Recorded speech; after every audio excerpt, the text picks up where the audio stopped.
We can start now, Ufuk Hocam. Okay. Dear colleagues, dear students, dear guests, it's my great pleasure and honor to welcome you all to the 7th annual one-day conference organized by Hacettepe University's Department of American Culture and Literature. We are delighted to have you with us. I'm Ufuk Özdağ, the chair of the department. We've been hosting this full-day event for the past 7 years, and now it has become an established tradition. Today we will hold 2 panels. The speakers of the morning session will be Professor Dr. Meldan Tanrısal, Professor Dr. Tanfer Emin Tunç, and Associate Professor Dr. Bilge Mutluay Çetintaş. The speakers of the afternoon session will be Dr. Cem Kılıçarslan, Dr. Gülşen Aslan Uslu, and Research Assistant Onur Karaköse. But first, a few words on the meaning of this annual event. Let me briefly explain. As professors of American culture and literature, we teach classes in our undergraduate and graduate programs connected to the Graduate School of Social Sciences. We serve as research mentors for master's and PhD students. But apart from our teaching load, apart from our passion for teaching, we are engaged in academic research. Our research focuses on the transnational, hemispheric, and global contexts of American culture and literature, as well as on the representation of American spaces on various scales. And we deliver talks and we publish our research, and oftentimes we can't really spare time to talk about our research interests and publications in the classroom. So this annual one-day conference gives us this unique opportunity to actually convey our research and publications to our students and also interact with our students. This is what you will be hearing today. Our speakers will be delivering talks on their research. Following the presentations, please participate. We want participation from you all following the talks. This will be a busy day, so let me introduce our first speaker this morning, dear colleague and longtime friend, Professor Meldan Tanrısal.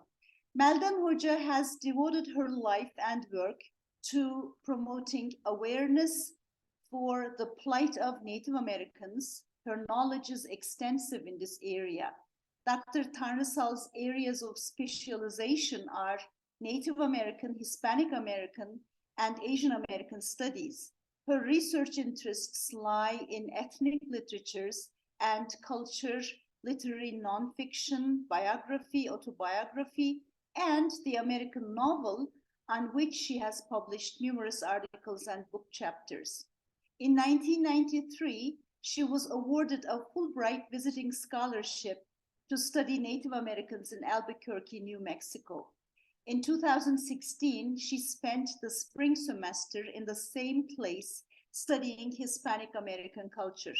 She has published extensively on ethnic American literatures, on Japanese American authors, on teaching American ethnic texts in Turkey. With her publications, she's helping us see the ethnic writers in a new light.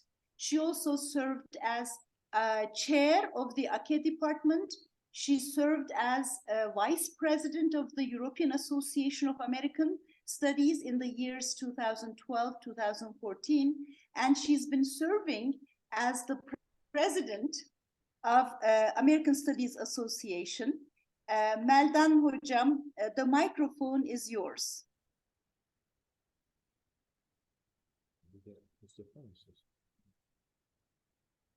Microphone. Okay, can you see my slides? Yes or no? Yes. Yes. Okay, that's good news. The title of my talk is Are American Indians Environmentalists or Eco-Terrorists? So here we go. This is the first slide. Pollution. It's a crying shame. People start pollution, people can stop it. Such was the simple message given by the Cherokee actor Iron Eyes Cody, who became known as the Crying Indian. You can see the tears in his eyes. Promoted by Keep America Beautiful Incorporation in 1971, his face was one of the most recognizable in advertising over the next 8 years. He appeared widely in print and on television. The aim of the organization was to stop pollution. The timing for the Crying Indian was perfect, for the 1970s had been defined as the environmental decade at the first Earth Day in 1970, where between 15 to 20 million people had assembled to change America's attitudes toward the land and natural resources. The Crying Indian ingeniously addressed deeply rooted ideas in the national consciousness. The message he gave emphasized the widely existing perception that there are differences between the way American Indians and European Americans approach and relate to the land and its resources. It further implied that white Americans were the polluters and that the Indians were not the people who had started the problem. He and his people had treated the land with care, yet with the arrival of the Europeans, the land had begun to suffer. He was crying for the pollution of the environment and destruction of natural resources. In his book entitled The Ecological Indian, Myth and History, Shepherd Kresh III states, as a noble ecologist, the Crying Indian became iconic. However, historian Calvin Martin's image of the American Indian is that of an eco-terrorist. According to Martin, the romanticized stereotype of eco-harmonic natives created by the environmental movement offers no remedy to the modern society. He argues, quote, the Indians was a profoundly different cosmic vision when it came to interpreting nature, a vision Western man could never adjust to. There can therefore be no salvation in the Indians' traditional conception of nature for the troubled environmentalist, unquote. Thus the question is, are American Indians environmentalists or eco-terrorists? The aim of this paper is to discuss the opposing images of the American Indians, to examine their philosophy of nature, to demonstrate that they are merely human beings trying to maintain a living in harmony with their surroundings. Throughout history, the two persistent images or stereotypes of the American Indian have been the noble savage, as you can see here. Here's another one. And the ignoble savage, the Indians attacking white people.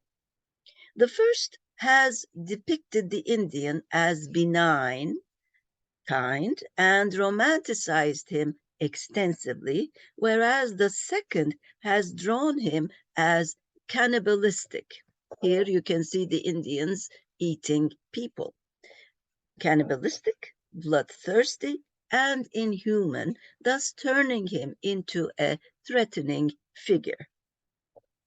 Poets like William Wordsworth and Samuel Taylor Coleridge portrayed the noble Indian during the Romantic era. James Fenimore Cooper, the best-selling author from the early 1820s through the 1840s, was probably the most important 19th century figure to promote the noble Indian imagery. Although both noble and ignoble Indians can be found in his leather-stocking tales. Quote, Cooper's most famous Indian heroes are dignified, firm, faultless, wise, graceful, sympathetic, intelligent, and of beautiful bodily proportions reminiscent of classical sculpture. Between 1875 and 1940, the most important writers for noble Indians were Charles Eastman, here when he is dressed as an Indian, and again, Charles Eastman Ohiyesa, as he was called, for the first time an Indian, and Ernest Thompson Seton, who had been influenced by both Cooper and Eastman. Captain Eastman, a Dakota or Sioux, was the famous soldier artist who, after Dartmouth College, attended Boston University Medical School. He was a physician. He wrote more than 10 best-selling books resurrecting romantic visions of Indian lives in the no longer existing past and emphasizing the American Indian's skills in nature.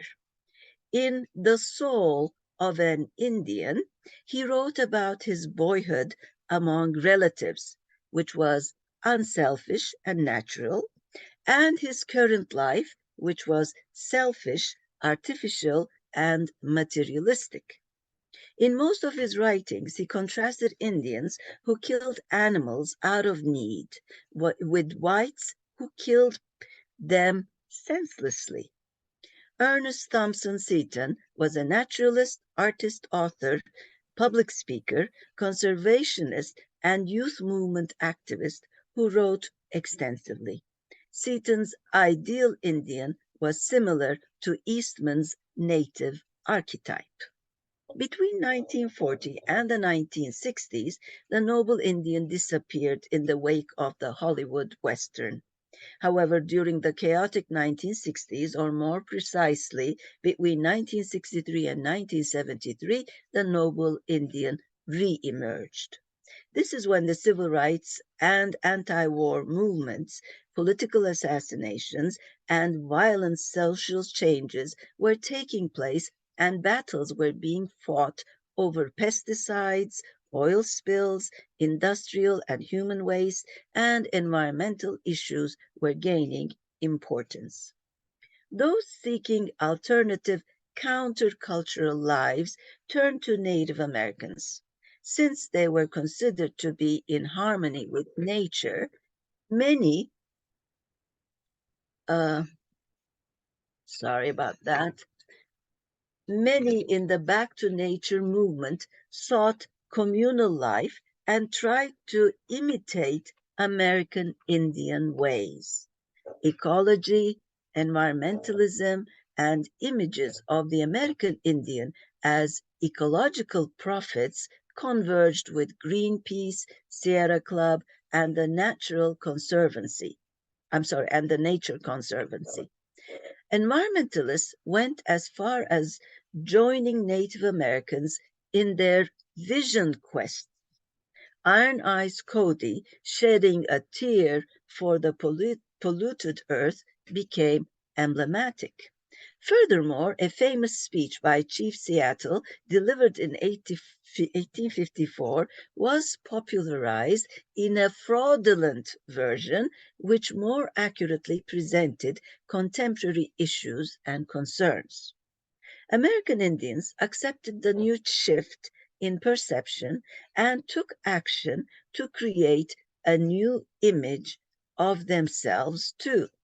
When they occupied Alcatraz Island in the years 1969 to 1971, the Native Americans not only argued for social and political rights, but also advocated forming an Indian Center of Ecology. It was around this time that a new canon emerged. Native texts about nature and environment that criticized white civilization, either implicitly or explicitly, became bestsellers. Black Elk Speaks, which had been published in 1932 and had gained no recognition then, was rediscovered in the late 1960s. However, not all environmentalists had high regard for American Indians.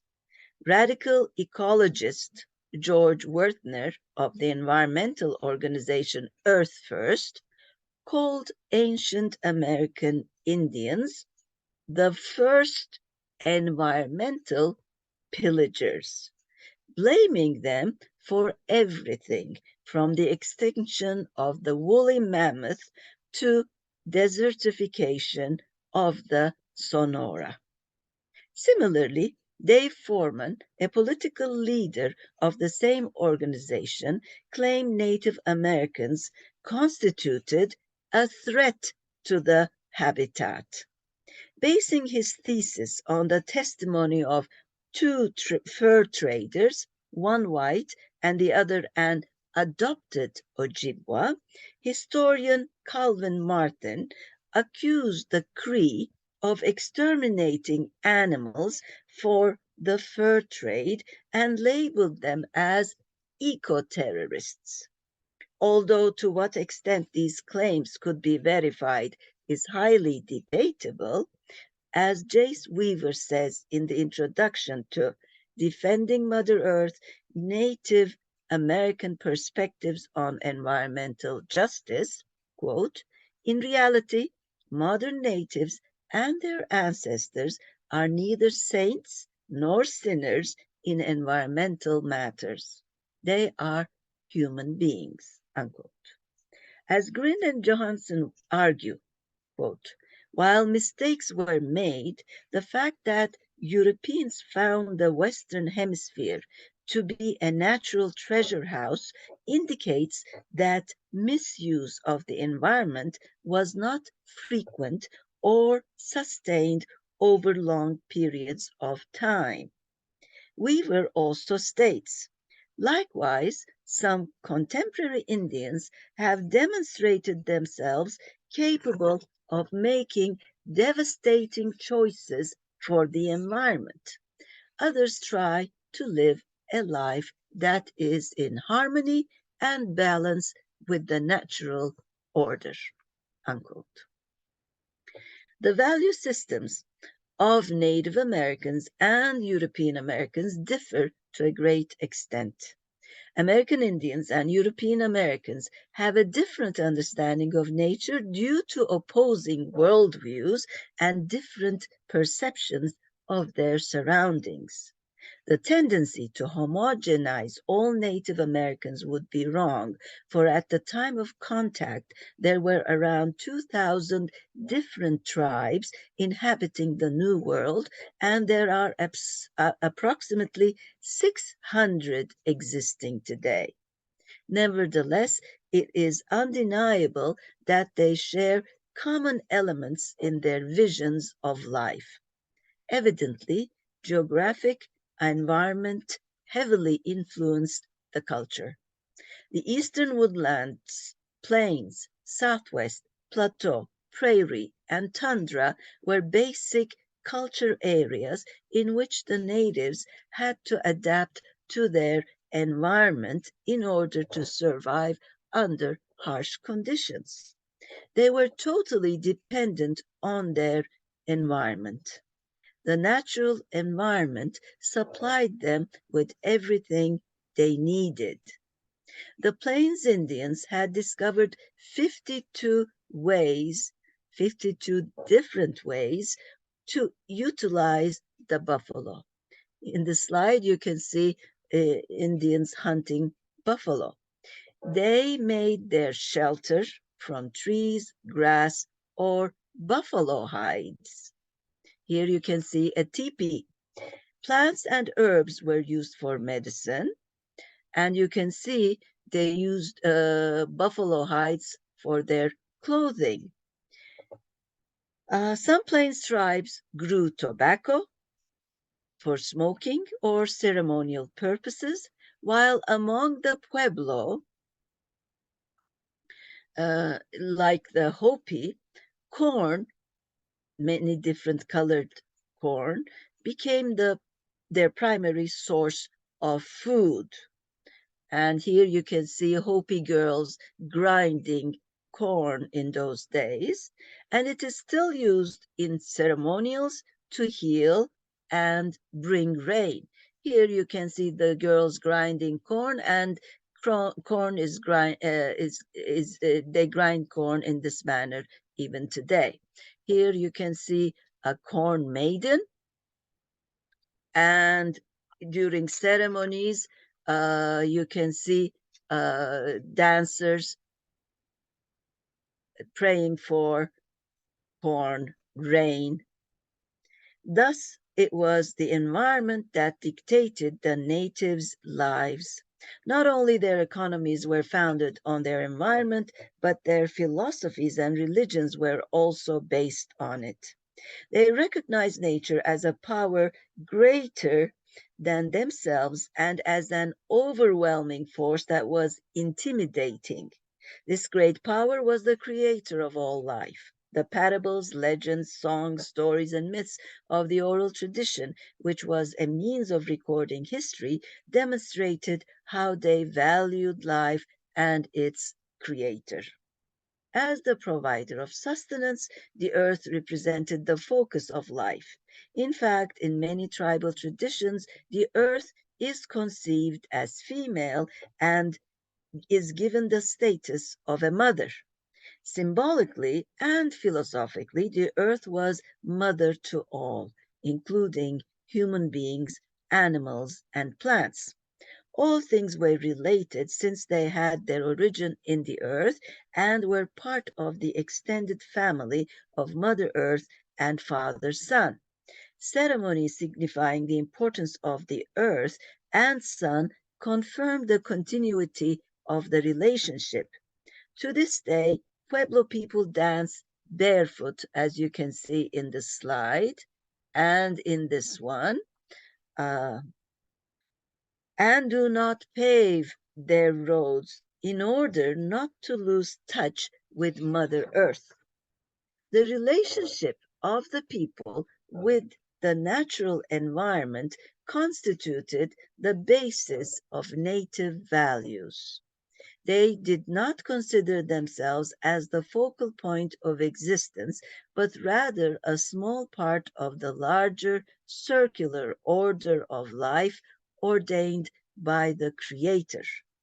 The circle, the fundamental symbol of Plains Indians, signifies the family, the clan, the tribe, and all of creation. And here you can see the circle of life of the Plains Indians. Since the circle has no beginning and no end, all in the circle are of equal value, as I said. Thus, the importance of the circle lies in its egalitarianism. The circle cannot become hierarchical. A chief is no more important than the people, nor are human beings valued more than the animals or plants. The Oglala holy man, Black Elk, whom I mentioned earlier, sadly remembers, quote, "Once we were happy in our own country, and we were seldom hungry, for then the two-leggeds and the four-leggeds lived together like relatives, and there was plenty for them and for us." Unquote. The American Indian cosmic vision and the Judeo-Christian cosmic vision differ immensely, especially in their approach to nature. Christianity considers humans superior to all other beings and tries to dominate, conquer, and transform nature. In the Indian tradition, human beings are not privileged over the rest of the world. However, in the biblical creation story and in the Christian tradition, human beings are significantly privileged over the rest of the creation. This is stated at the beginning of the book of Genesis, quote, "And God said to them," to the humans, Be fruitful and multiply, and fill the earth and subdue it, and have dominion over the fish of the sea, and over the birds of the air, and over every living thing that moves upon the earth. Unquote. Moreover, Christianity regards nature as fallen. It is with the fall of Adam that the rest of nature falls out of grace with God. As Vine Deloria Jr. contends, it is the Christian idea of the complete alienation of nature and the world from human beings as a result of Adam's immediate post-creation act that has determined the Western Christian attitude toward nature, unquote. Nevertheless, Mother Earth, pagan religions, was replaced by our Father who art in heaven, Christian theology. By contrast, in the native tradition, humans are seen as part of a whole. It is believed that human beings have a place in the larger circle of life as assigned by the Creator. Animals, in particular, have special roles as totems among Eastern woodland tribes, in clans bearing animal designations, and among Western tribes, military societies, which were named after animals like the buffalo and horse because they were highly respected. Since all things are interrelated, relationship or kinship gains importance rather than the self. American Indian values are holistic and communally oriented. Being part of the group is important. The emphasis is placed on the group and the self is de-emphasized. To belong to the group and be accepted by others, the needs of the group come before those of the individual. According to Ruth Benedict, she's a famous anthropologist, the Zuni of the Southwest carry this notion further and believe in an oneness that goes beyond linear time, life, and death. They perceive an oneness with the universe. American Indians strictly believe that respect for creation is vital for the well-being of their communities. Respect is required to maintain balance and harmony with the world that surrounds them. When the balance of existence is disturbed, the communal well-being is harmed and whole communities suffer. Therefore, Indian spirituality aims at the everyday and the ceremonial balancing of the world and the natives' participation in it. Okay, here you see Kachina dancers. These dancers are to bring rain. These dances are to bring rain. Among the pueblos, if the ceremonies, more specifically the Kachina dances, do not achieve the desired result, that is, bring rain, the fact is usually attributed to the human failure of the impersonators to observe the taboos. Human beings have responsibilities in the ongoing processes of world balancing and world renewal. This is the spiritual rationale behind annual ceremonies like the sun dance or corn dance. Here is sun dance again, and corn dance. Here you can see corn dancers. Another example is provided by the Lakota peoples who planted cottonwoods and willows at their campsites as they broke camp to move on. Actually, this meant beginning the process of reclaiming the land humans had trampled through habitation and encampment. Somebody you know, Leslie Marmon Silko, addresses this issue of balance and renewal as well in her novel Ceremony. Theo, Silko's protagonist, is ill. He blames himself for the drought in Laguna. Not until the medicine man Betoni performs a curing ceremony is Theo healed and able to maintain balance and harmony with his surroundings. Another important aspect of American Indian belief is reciprocity. The notion of reciprocity is fundamental to the human participation in the balancing of the world. Reciprocity requires a spiritual understanding of the cosmos and the place of humans in the processes of the cosmic whole. The premise is that anything or everything that humans do has an effect on the rest of the world. This signifies that there is some kind of built-in compensation for human actions, some kind of reciprocity. George Blondin, Edine, that is a Navajo, states, quote, "The land and all it provides for our people has been the very spirit of the Dine way of life. From the land came our religion, from the land came our life, from the land came our powerful medicine, from the land came our way of life," unquote.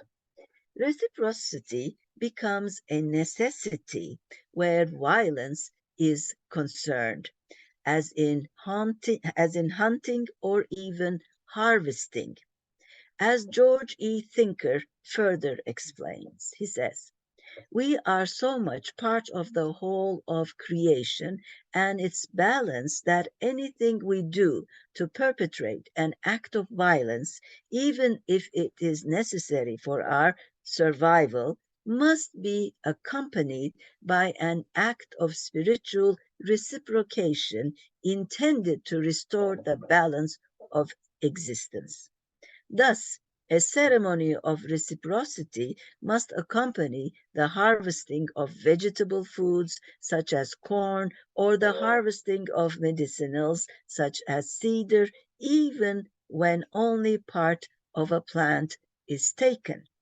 The ceremony may be relatively simple, involving a prayer or song and perhaps a reciprocal offering of tobacco." An environmental ethic among the Great Lakes natives requires that hunters offer gifts in a complex and reciprocal system of barter in which the animal that is considered an other than human person gives its life to sustain humans in exchange for the gift. In traditional Native education, the environment served as a textbook while the animals became the teachers. The seasons were the calendar. Natives learned to practice reciprocity and natural conservation techniques. In order to ward off any misfortune, they did not demand more than they needed. It is interesting to note that among the Natasinan Innu people, traditional religion is based on a belief in animal masters. The Natasinan must show respect for these masters when they hunt. The bones of hunted animals are placed on tree platforms to prevent dogs from getting them. They avoid hunting in areas where animals are scarce. If they do not show the proper respect, they believe the animal masters will get angry and punish them by not giving them game in later seasons.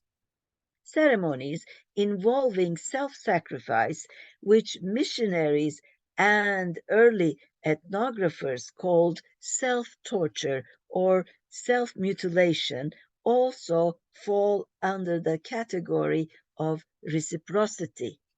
The sun dance, in which the supplicant suffers, is a kind of reciprocation. Although missionaries thought these ceremonies were meant to calm some angry deity, their purpose is much more complex than that. Quote, since all of a person's so-called possessions are ultimately not possessions, but relatives that live with that person, an individual is not giving away a possession when he or she gives a gift to someone else. In actuality, the only thing a person really owns and can sacrifice is his or her own flesh. These sacrifices are made for the well-being of the whole community.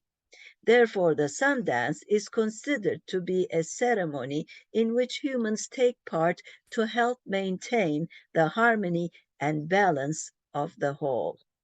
When hunting, most Indian nations say prayers of reciprocation that involve apologies and words of thanksgiving to the animal itself and its spirit.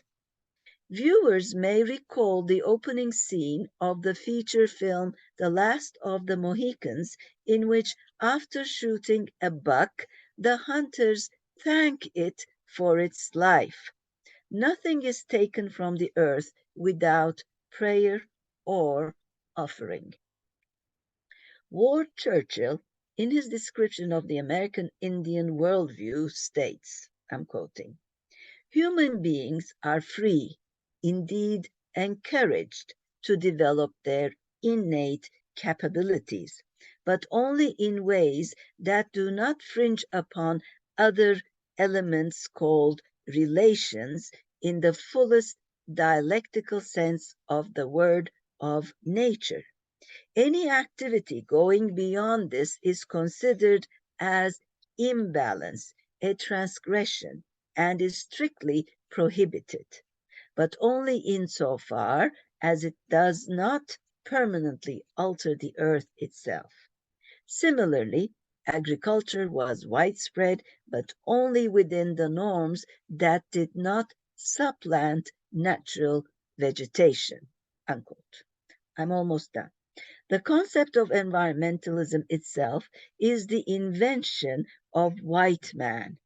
One of the most inclusive definitions of environmentalism is ideologies and practices which inform and flow from a concern of the environment. Native Americans had no notion of environmentalism. It was part of their philosophy of life. As Joe Sando, the historian from Jemez, states, just like the Pueblo, who have no word that translates as religion, for the knowledge of a spiritual life is part of the person 24 hours a day, every day of the year, so the Indians were naturally environmentalists because their religions and cultures focused on a respectful and harmonious relationship with the natural world. Similarly, George Barnaby, a Diné, states, we have no word in our language that means wilderness, as anywhere we go is our home. Finally, to answer the question of the title, Native Americans are neither environmentalists as defined, nor are they eco-terrorists as labeled by some.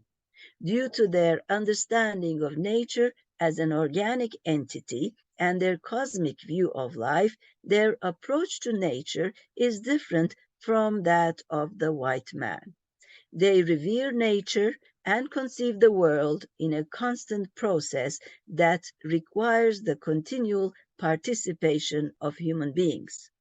All the old and new images or stereotypes that have been imposed upon them do not change the fact that they are only people trying to maintain a living under difficult conditions according to their beliefs and traditions. So at this point, I would like to conclude with this slide. You can see the buffalo skulls. Once upon a time, there was a competition among the hunters to kill as many buffalo as possible. that is to end the life of the Plains Indians. Thank you for your patience, and I am done. Are we going to take the questions now, or shall we do it later? Ufuk Hoca? Questions after the presentations. Okay, then. Okay, so I will continue to talk, I have to say. This time I'm going to introduce Professor Dr. Tanfer Emin Tuç. As you know, she is in our department. She holds a BA, MA, and PhD in US history from the State University of New York at Stony Brook, and specializes in women's and gender studies, American social and cultural history, and transnational American studies. She's actually a walking library, as you know. She has published extensively in these areas, including 2 monographs, 7 co-edited books, and numerous book chapters and book reviews. Her articles have appeared in journals such as Women's History Review, Journal of Women's History, Journal of Social History, and Gender and History. The recipient of grants, fellowships, and awards from institutions such as the National Science Foundation, the Woodrow Wilson Foundation of Princeton University, Rockefeller University, Duke University, the University of Michigan, and Smith College. She is currently the Vice President of the American Studies Association of Turkey and a board member of the European Association for American Studies. The floor is yours, Tanfer Hoca. Thank you very much, Meldan Hoca, for that introduction. And today I'm going to be talking about, as you can see, the feminist electronic arts of mural magenta. I originally presented this paper a very long time ago, I think something like 12 years ago. And at the time I presented it, I also published it as a full text article in the proceedings of the conference that I attended. And Mural Magenta actually contacted me, not to thank me for publicizing her work, but to tell me not to publicize her age and her birth year. And so you won't see that in the abstract that's in the booklet in the program, but I'm going to tell you in my presentation now a little bit more about her background. As a professor of art at Arizona State University and a visual artist working in the genres of multimedia performance and installation, Mural Magenta has dedicated her career to exploring the interface between art and technology. Currently 91 years old, she has spent decades creating visual experiences in physical space, transferring them to virtual environments and using this process to carve a place for women within the male-dominated genre of electronic art. Formerly the president of the National Women's Caucus for Arts and a member of the College Art Association's Committee on Women in the Arts, Magenta is also a key figure in the women's art movement. She is known for her participation in global events, such as the 1995 United Nations World Conference on Women in Beijing, China, where she presented the World's Women Online, a transnational electronic database she created and curated that showcased women's art. This presentation will explore the ways in which Magenta's work has contributed to electronic art as a creative, socially critical platform, especially in feminist circles. Focusing on her most prominent works, it will examine Magenta's influence in the digital art world and how her art has blended traditional genres with computer technology. Moreover, it will also survey her activism as a feminist artist through the Women's Caucus for Art, the World's Women Online, and her internet workshop at the YWCA Haven House in Phoenix, Arizona, which yielded the documentary 28 Women, A Chance for Independence. I'm trying to get to the next slide, huh? Okay, there she is. Mural Magenta, born Muriel Zimmerman in Brooklyn, New York, has been a vocal member of the women's art movement since the 1960s and is known for her signature color magenta, which she wears and uses in all of her created work. So this is her, and this is a self-portrait from 2007, again in her signature color magenta. You'll see a lot of magenta today. She rose to prominence as an electronic artist in the 1990s after advances in computer technology and the mainstreaming of the internet. One of the first works she produced as a result of these technological changes was Coiffeur Carnival Trilogy, a three-part sculpture, performance, and video art installation heavy on computer graphics, including a cascade of multicolored androgynous heads sporting exaggerated pompadour hairstyles, just juxtaposed over a checkered disco floor and a magenta Cleopatra image whose hair resembles the Colosseum in Rome. Coiffeur Carnival Trilogy deploys spectacle, camp, pastiche, and carnivalesque elements to present a postmodern satire of the power of hair and to question grand narratives and myths regarding beauty over the course of human history. The trilogy also scrutinizes the role of hair in contemporary society as a capitalist industry that damages self-esteem and as a gender construct that shapes self-image and identity politics. Coiffeur Carnival Trilogy is comprised of three works: In Defense of a Hairdo, a giant pompadour sculpture surrounded by fencing and concertina wire and made of hair-like fibers; Salon Du, a series of live performances depicting hairstyles since antiquity; and Coiffeur Carnival, a video tracing the human struggle with hair through art and history. Employing vignettes such as Romans sporting pompadours while engaging in a tug-of-war battle, a vain Louis XIV falling in love with his own hair, Elvis's hair wearing him and not the other way around, and a 1950s salon game show competition, this installation piece conveys the absurdity of hair as a transcultural and transhistorical indicator of power, youth, and sexuality. Implicit in the trilogy is an indictment of the presupposed relationship between hair and gender. Although society has traditionally associated hair with women, especially in literature and mythology, for example, Medusa and Rapunzel, as Magenta illustrates, it has also been an obsession of men, ranging from the flowing locks of the biblical Samson to Louis XIV and his wigs, to Elvis Presley and his over-the-top campy appearance. Magenta suggests that hair, as part of gender, is a daily performative act that involves staging, artifice, and above all, participating in a multi-billion-dollar global industry that traces its roots to the ancients.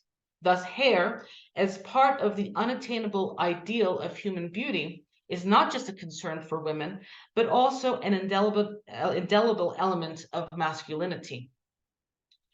Token City marks a turning point in Magenta's career in that the work since the debut of this installation piece share distinct urban, cosmopolitan, and multicultural elements. Token City is a representation of a New York City subway station that depicts the sights, sounds, and even smells of the world-famous public transportation system through real-time recorded footage of riders mixed with a 3D computer-animated subway station. It is a collaborative work that also showcases the talents of composer and percussionist Michael Udo, who created the subterranean sounds of the subway by weaving a mixture of noises with electronic music and Latino, Asian, African, and African American elements to reflect the wide range of subway riders. Thus, Token City is a multimedia work of virtual hyperreality that simulates the subway experience. Viewers enter a subway platform that replicates the typical daily commute and, like in most of Magenta's works, juxtaposes sacred and profane elements found in urban street culture, such as gum on intricately mosaiced walls. Times Square, like Token City, uses the medium of 3D computer animation, Magenta's skills as a sculptor, painter, and videographer, and her interest in theater, sets, and costumes. Both provide an electronic window of critique into the fast-paced New York lifestyle on multiple levels. as it exists underground in the subway system or above ground on Broadway, rendering New York not merely a token city, but rather a microcosm of urban spaces around the world. Through computer animation, an ambient soundtrack comprised of hip-hop beats and sounds recorded at Times Square, and 3 custom-made interactive video games, Magenta creates the exciting rush that accompanies Times Square in a virtual environment. Throngs of hurried people stream down the sidewalks, taxis zoom by with horns honking, and the air is filled with throbbing energy and random strains of music. Altering colors and textures of buildings to include her famous magenta, and substituting her own image and artwork on Times Square billboards. She imbues the space with her own subjectivity as a feminist artist and a creator of popular culture. As Magenta articulates, quote, "I literally changed my art to fit Broadway, and I changed Broadway to fit my art." Magenta's digital art has continued to incorporate the urban sensibilities of Token City and Times Square, as well as her image as a hot pink feminist icon. Not only have they grown increasingly self-reflexive and subjective, for example, as you can see in this slide, she appears in the video installation, Hot as Hell, juxtaposed against the urban landscape of a graffiti-painted brick wall. But they have also remained political in terms of the statements they make about the emphasis on youth, gender, and sexuality in contemporary popular culture. Moreover, Hot as Hell also conveys Magenta's concern over global warming, particularly as a resident of Arizona. As you can see, she's spelled as, not AS, but AZ, of course, which is the abbreviation for Arizona as well. Here, climate change spirals out of control, culminating in a Day of the Dead for Magenta and those who inhabit her world. Like Token City and Times Square, Hot as Hell also uses urban elements, such as a magenta street mural, to reflect the metropolitan experience of living in Phoenix, Arizona, a cross between a city environment and a desert landscape.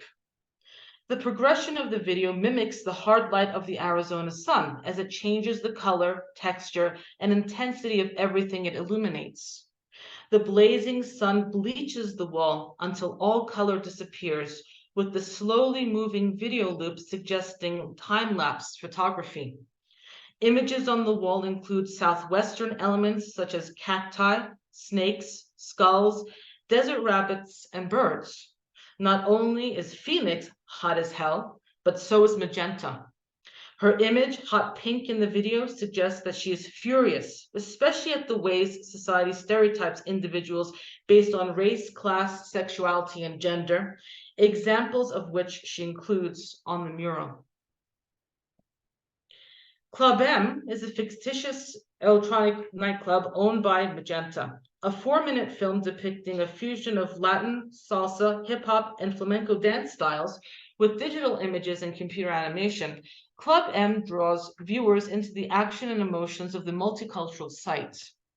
Comprised of individuals with diverse ethnic and racial backgrounds, it also expresses Magenta's personal aesthetics and rainbow vision of humanity. In this nightclub utopia, spontaneous and choreographed movement work in tandem with animated costumes, props, and backgrounds. Special lighting effects reveal striking multimedia visual patterns, providing a distinct sense of place and belonging for the virtual dancers who frequent Club M. Magenta's work has always been grounded in her social activism. An outspoken advocate of women's art since the 1960s, before it was even on the agenda of most feminist organizations, Magenta was one of the first academics to introduce women's arts into a university curriculum in 1974 at Arizona State University. Magenta and her students maintained that women artists were not being taken seriously in the art world or in the academic world. Thus, one of their first activities was to lobby for the inclusion of the first female jury member in the university student art exhibition. The juror's presence at the event, which that year was won by a female student, also a first, catalyzed the activities of Magenta's academic program, Women Image Now. Spilling over into the Phoenix art community and beyond, Women Image Now eventually became a nationally recognized program and part of the American Women's Art Network, which promoted the professionalization of women in the visual arts through feminist education. Magenta was also active in the Women's Caucus for Art. As president of the WCA between 1982 and 1984, she raised feminist consciousness with respect to art and increased the number of WCA chapters worldwide. This strengthened the WCA's outreach and influence in the art world, which in the 1980s was overwhelmingly dominated by white men. Magenta's other accomplishments included making the WCA a multicultural organization and institutionalizing a communications network. She established the quarterly journal, Q Points, an expanded version of the WCA newsletter. This was one of the most effective networking strategies before websites, email, and the social media. As an active member of the College Art Association's Committee on Women in the Arts, Magenta also attended numerous international conferences, including 3 United Nations World Conferences on Women in Beijing, Nairobi, and Copenhagen, with the goal of promoting women in art. One of her most productive events was the Beijing Conference in 1995, whose famous keynote address was delivered by the American First Lady at the time, Hillary Rodham Clinton. In Beijing, Magenta introduced the internet platform, The World's Women Online, rendering her a pioneer in this area. In fact, in 1995, there was no global internet network, so Magenta used high-powered batteries and projectors to display saved versions of her website. And this is a screenshot of this saved website that she displayed in Beijing. The platform focused on women's artistic output around the world, bridging cultural barriers through art and interdisciplinary collaboration between artists and technology specialists. Visitors to the site could search for artwork by the artist's name, country, or medium. Moreover, all media were represented, from painting and sculpture to crafts, ceramics, photography, and computer art, providing women who could access the website with a free platform to display their work globally. Between 2002 and 2004, Magenta participated in a community outreach program at the YWCA Haven House in downtown Phoenix, where she and a group of graduate students trained the women at the shelter, most of whom were homeless and/or fleeing from abusive relationships, in multimedia computer skills that could translate into employment. Through Magenta's tutelage, each of the 28 residents created their own website as an expression of their creativity.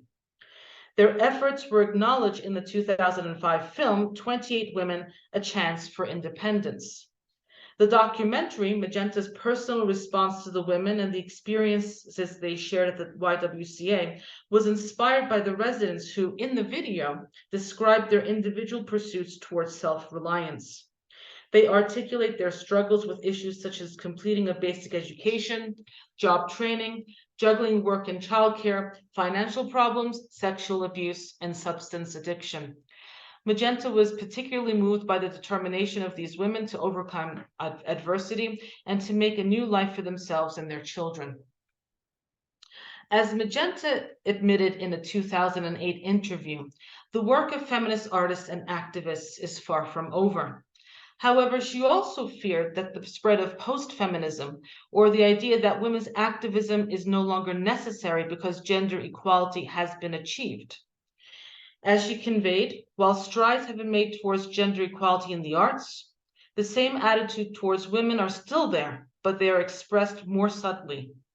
Because of the women's movement, people are aware of the issues, and because of affirmative action and history, they know appropriate things to say and do, and how to be politically correct. So the obstacles are more subtly stated. Yet, some obstacles are created by society, and some are created by women because of conditioning. Young women who understand feminism and who have been educated towards the whole issue of gender in society embrace it. But unfortunately, many younger women have no education relating to feminism, so they join the rest of patriarchal society in rejecting it.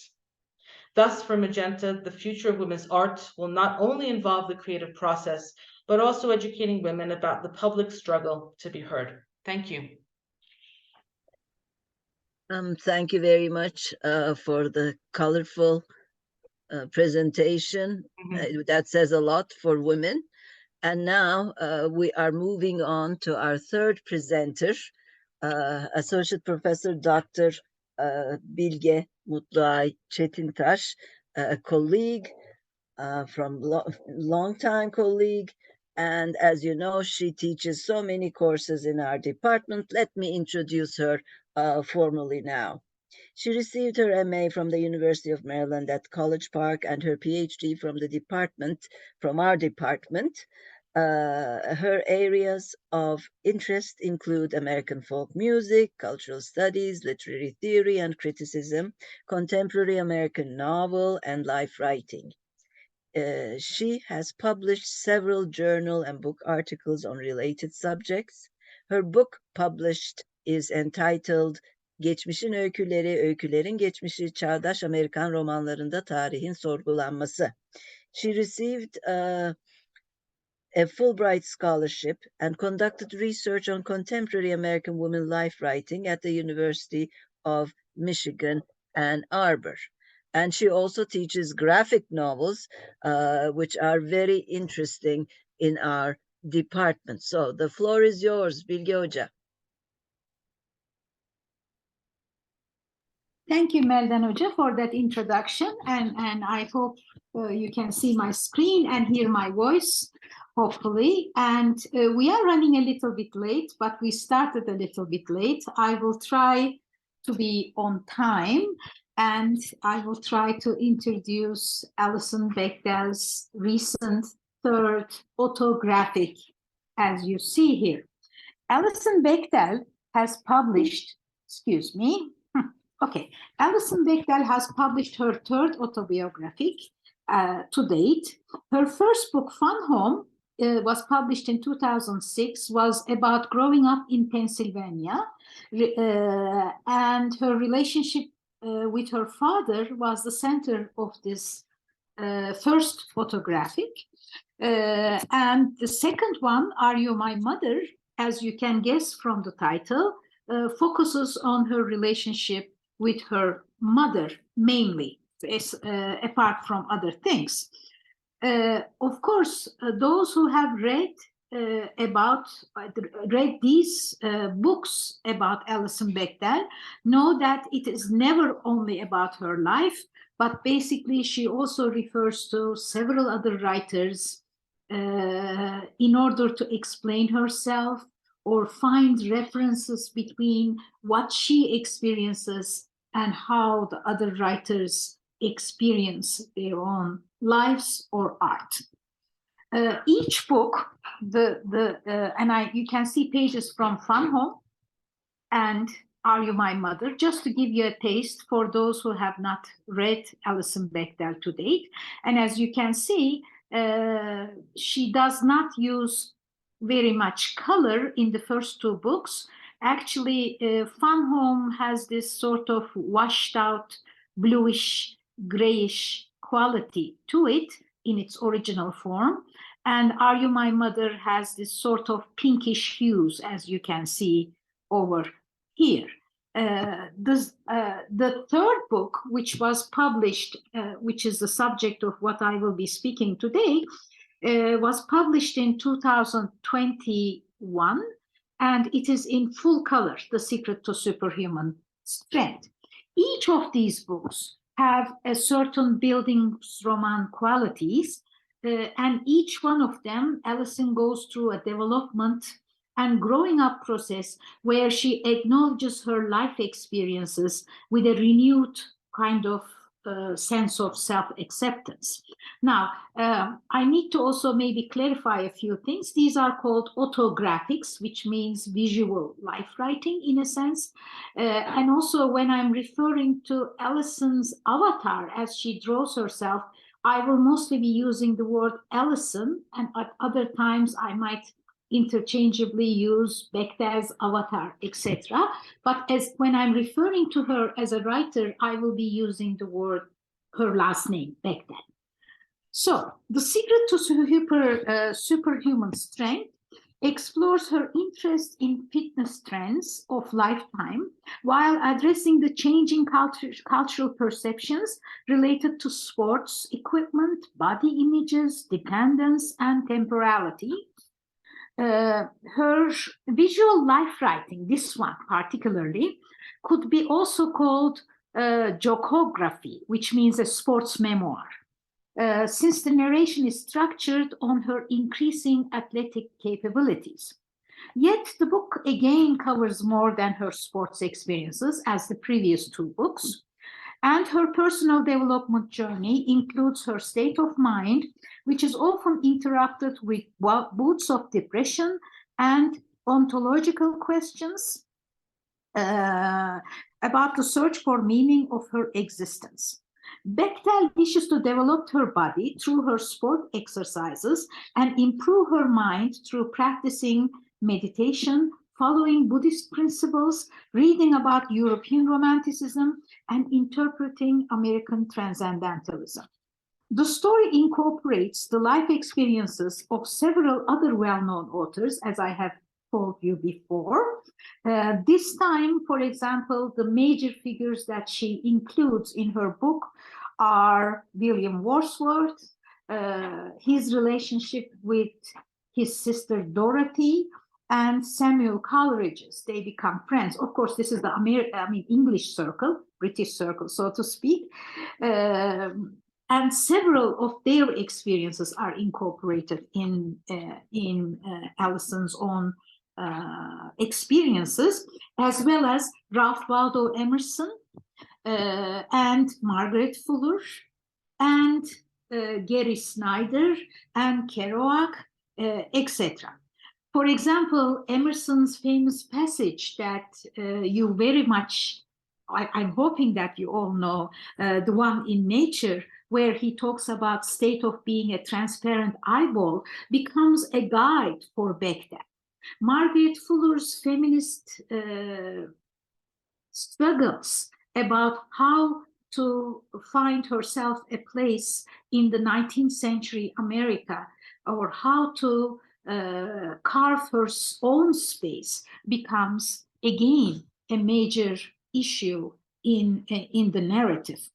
Of course, I should also refer more to Kerouac and Gary Snyder, because Kerouac in this book almost becomes her alter ego. She even has imaginary conversations with Kerouac. So those who are interested in American literature, in any case, in transcendentalism, will find a lot of connections between what she talks about, apart from her infatuation with sports. Allison seems to be searching for something larger than physical fitness, which could be explained through the Zen master Suzuki's beginner's mind. She also refers to this in her book. Suzuki says, in the beginner's mind, there are many possibilities. In the expert's mind, there are a few. She strives to achieve that mind state whenever she works hard on becoming an expert in a certain type of sport. She is also interested in psychologist, and I hope I can say this right, Mihaly Csikszentmihalyi, it's a very long, hard last name, who talks about a flow state, quote unquote flow state, who describes this flow state as, quote, a concentration so focused that one forgets about the self, unquote.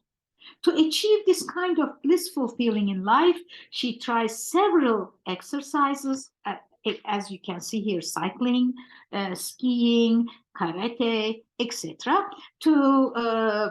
And also the related gear that goes with these types of exercises. For example, you can, as you can see here, to achieve that flowing state, that flow mind. In terms of style, in terms of how she draws, these are different pages from the book, and as you can see, the style is quite different here. Alison Bechdel has written on why she used very different styles. For example, in the second picture that you see here, you see that it's like a brush strokes. It's not drawn, but it's basically painted like a watercolor, sort of like a brush strokes. She says she wants to describe that quiet ecstasy, those words are hers, quote, quiet ecstasy, and quote, being in the flow. So that idea that I had told you, that being in the flow is what she searches for. She wants to stay in the flow. She wants to forget herself. She also carries that to her drawing style. Inspired by the Chinese landscape paintings, as you can see, certain pages and the pages between these sections, because there are 7 sections, and I will talk a little bit more about that, are created with these sort of brush strokes. This is called a Sumie style brush drawing.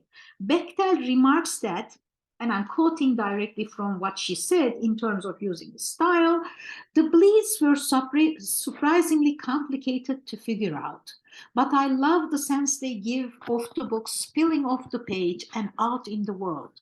I am fond of this spread at the end of chapter 2, she says, where you can see regular everyday world with the overlaid panels with more numerous Sumie world behind it. Or in another instance, she says, she continues, she says, I pushed myself to let go of my confronting precise ink lines at certain points of the story. The Sumie scenes are meant to evoke a different register of reality than the everyday one we spend most of our time and awareness in, a register where things start to blur together. I have much less control with a Sumie brush, and the technique has to be done much more spontaneously than my regular drawings, which go through many layers of preparatory sketches before I ink them. It was an attempt to jumpstart the kind of flow I felt as a little kid when I drew completely spontaneously. The book, I said I was going to talk about the sections of the book. The book actually starts with Alison's lifetime.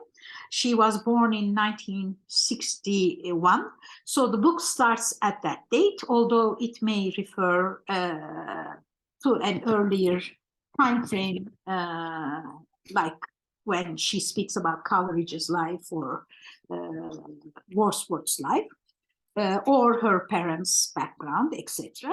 But basically, it starts in the 1960s. It has an intro. It starts in the 1960s, and each decade is examined separately. Like there's a section for 1960s, 1970s, 80s, 90s, 2000s, and 2010. So since the book was published in 2021, that's the sections, that's how the sections are separated. And between each sections, this type, something like this appears, the one that you see on the screen. She describes herself as a, excuse me, let me just go back, as a vigorous type. And she asks what kind of void causes her to start exercising, or why is she interested in exercising. And actually this first page is about that intro where she questions herself, like, why am I doing this? So it actually starts with that question. And as you can guess, at the end of the book, she is going to answer that as much as she has arrived to a conclusion. So she gives certain rhetorical questions, like why is she doing this?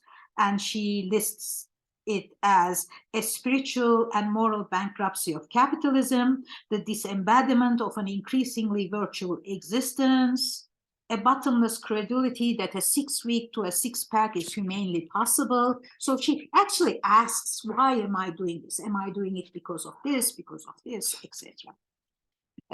Because she spends most of her time exercising.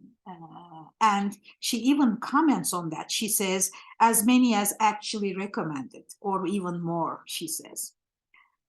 She explains that her motives are not only her physical strength, but also emotional, psychological, and spiritual development. As a child, for example, she was enchanted with Charles Atlas, the bodybuilder remembered for his bodybuilding exercise program. She also remarks on how she felt vigorous in her youth, and with age, how she has lost that ability, how she has lost her physical strength. Her experiences also entail criticisms of how American culture is preoccupied with the transformation of body to denote discipline, health, and stamina in a way that reminds the reader of the principles of rugged individualism, as you probably know from your other classes. One can actually look at this book from several perspectives, and I'm just going to give you a few clues. This book can easily be read as a cultural text as well. From an anthropological point of view, for example, we can apply Clifford Geertz's tick descriptions. I know I have my students in the audience, so maybe this may appeal to you. What did Clifford Geertz mean by saying tick description? He basically said, examine every cultural phenomena with its surroundings as well, with taking into account other issues as well. So in here, the body, Alison Bechdel's body, becomes an important sort of something to be worked as, something to be developed as. The body serves as an inscription, expression, and locus of ideology, affect, habitus, identity, emotion. All these systems are examined through the body politics and all the critical approaches that one can give for the body. And of course, how does one needs to also talk about other ideological perspectives, like how does post-structuralism or structuralism basically places the body within the culture. And Bechdel's visual memoir and her constant search for different types of movement, like skiing, running, cycling, karate, hiking, climbing mountains, etc., becomes her identity markers. She thrives upon them. She pushes herself to limits. For example, as a child, she feels content when she runs without stopping. Excuse me. Okay, talks that she's the vigorous type. As a child, she runs without stopping. In adulthood, she cycles for hours to the point of dizziness. She practices karate until she literally bruises herself. She pushes her bodies to those limits and wishes to push more. She is never satisfied in where she is. She notices the changes in her body after each sport she undertakes, and she seems to be searching for an answer that would reveal a larger truth about her existence. She actually is a very solitary type, as you can see, and she often chooses those solitary types of sports. But this also changes throughout the book. For example, that doesn't mean she always lives like a hermit. When her book is published, she also goes to book tours, she meets people, she talks about her book, etc., etc. Or you see here the climbing. I just wanted to come to this one. Or she attends what is called the Michigan Women's Music Festival. Women, actually, this is, instead of an E, there's a Y, Michigan Women's Music Festival, a yearly utopian gathering by women who engage in counterculture activities. And this place sort of represents a space outside that patriarchal world. I don't know if you can see it, but each detail is cleverly sketched there.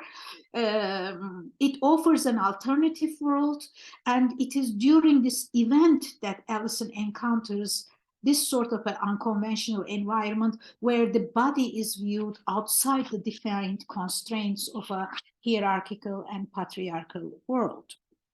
Eastern thinking in relation to the body has been always set against or defined different, counter to the Western way of viewing the body, which is influenced by the Cartesian mind-body-soul separation. As David Torrell observes, although there are sharp differences between Hinduism, Zen Buddhism, Christianity, Taoism, and Aikido, at base they are conducted about the primacy of practice rather than belief, interlinked to somatic training, centered around the underlying harmony and the union of body, mind, and spirit. And any split between the body and mind and spirit is not only regarded as being damaging, but also has inconceivable and counter to the flourishing of the individual and the community. So what the critic is trying to say here is that Western kind of way of looking at these sort of spiritual practices are different than Eastern way of looking at these practices. And he basically says that yoga, meditation, and marital arts have been wrenched from their original religious meaning, which is concerned with spiritual and moral growth, and they are recontextualized within a religious modes of thinking and behavior. So we do yoga not because we are attached to a Eastern type of belief, but we do yoga, let's say, for its health benefits. So that is being also observed in the book. And we see Allison trying to understand what is beneath those practices. But she also fails at times. For example, at one time, she is molested in the subway, and she tries to give an answer by doing a karate move. Meanwhile, the molester punches her before she can even get ready to exercise her karate movements. So therefore, what happens in reality is in a Western world is quite different than what happens in an Eastern context or an Eastern idealistic context. Okay, so one other thing that needs to be also said, apart from that, the material existence is also there. Like, you know, we are consumers and we consume in a Western society, we consume these sports activities. And Alison Bechdel also refers to that. Bechdel talks about how consuming shapes her preferences starting from her childhood. She describes herself, for example, as if she is in an LL Bean commercial, or Patagonia. She buys something, a jacket from Patagonia, again another famous sports good place. Or, for example, she talks about how she changes her skis from one brand to another, her cycles from one brand to another. She also refers to these. For example, one of my favorite parts in the book was about where she talks about TV series Star Trek and comments on how accurately the series has predicted the change in clothing styles. And the original Star Trek ran between 1966 to 1969. And if you have somehow watched those series, now you see how people are dressing themselves as if they are in a Star Trek movie. For example, tight jeans, something again, tight clothes, etc., etc. Obviously, that sort of conspicuous consumption become parts of sports activities and also the economic system based upon buying merchandise. But consumption habits also defend certain eras by revealing the tastes or episteme of that era, or to use, I'm just using Foucault's term of episteme here. Thus, Bechdel's inclusion of sports gear and wear highlight each era while showing the development of sports at those certain eras at the same time. Okay, just because of time, let me just sort of leave you with these ideas and try to conclude with what happens at the end. In one of her nature walks near her house, Alison comes upon an opening that she had never seen. To her surprise, she understands that this place is actually the place that she had visited several times, but did not recognize it because she had approached it from another direction. The message here is clear. Creativity always requires a fresh start and seeing things from a different angle. Her lifelong search for a meaning of her existence requires a renewed approach. The final pages of the book sums up her spiritual quest as she recounts Suzuki's visit to Yosemite, where he writes, quote, "We forget that we are part of the river, but we join the river again. Whether it is separated into drops or not, water is water. Our life and death are the same thing." Unquote. This quest for explaining or coming into terms with her life is completed with summing up the reasons for her infatuation with sports. The question in the beginning about what is the use of creating, quote, "another book about fitness by a white lady," unquote, is answered with a playful remark at the very end. Alison explains that she needs to stay in shape, quote, "just in case things go south, and she has to run messages for the resistance," unquote, because, quote, "nobody will suspect a little old lady," unquote. Thus, acceptance of life and death are combined with the quest of physical strength in case it becomes necessary. I actually am ending my talk here, but I just wish to very briefly tell you, to give you a few more slides. This is about Alison Bechdel drawing herself, and I haven't gone into that. That would have been a completely different talk. I just wanted you to see what she did in her last book and the ideas in this last book. And for those who are interested, all three books are translated into Turkish. And I can easily say that, I can proudly say actually, that this is part of our departmental work, I am going to say, because Cenaze-i Şenlik Evi is translated by our very dear friend who is retired now, Barış Gümüşbaş. And I have translated Annem Sen Misin and İnsanüstü Gücün Sırrı over the years. İnsanüstü Gücün Sırrı, the last one came out last month.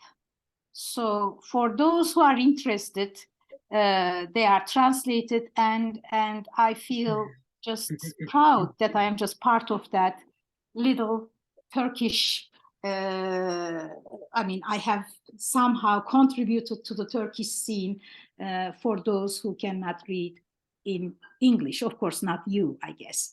Okay, thank you. Thank you, Bilge Hoca. Congratulations for the translations. And yet I have to say, you made me feel very bad about not exercising. Yes, Ufuk Hoca. Ufuk Hoca, the floor is yours. Thank you thank you so much for all your inspiring presentations this morning. Let me open the floor for your questions. You can put your questions in the chat box, or you can just unmute yourself and pose your own question. And I'm thinking that Duygu and Onur will be helping us with this question and answer session.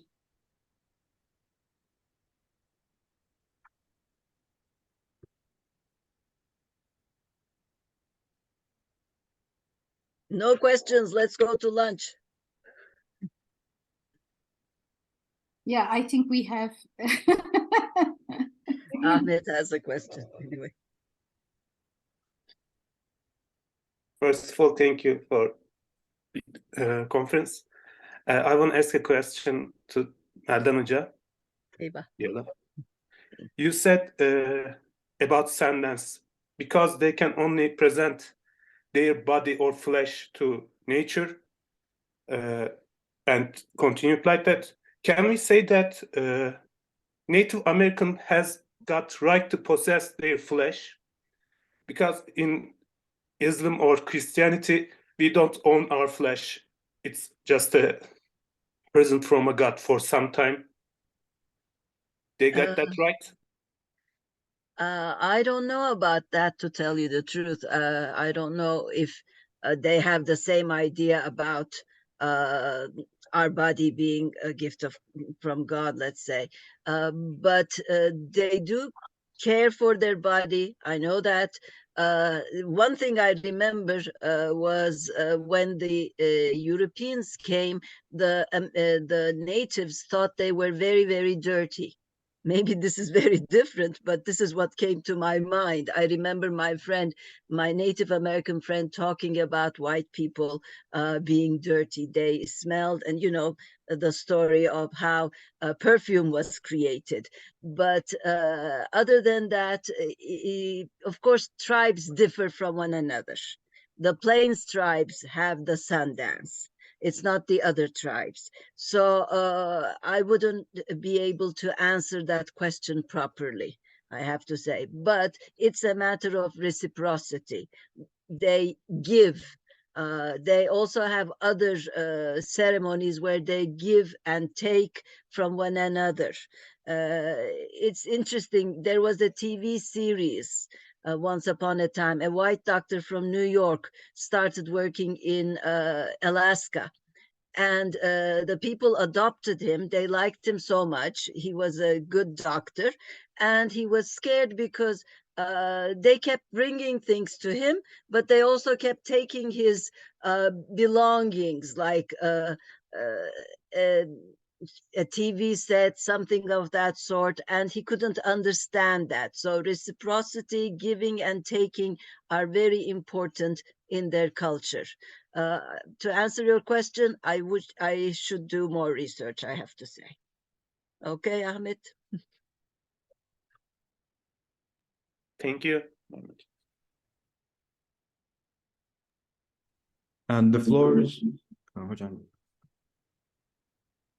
the floor is open for more questions, but if there isn't any, I can ask one perhaps. To Bilge Hoca.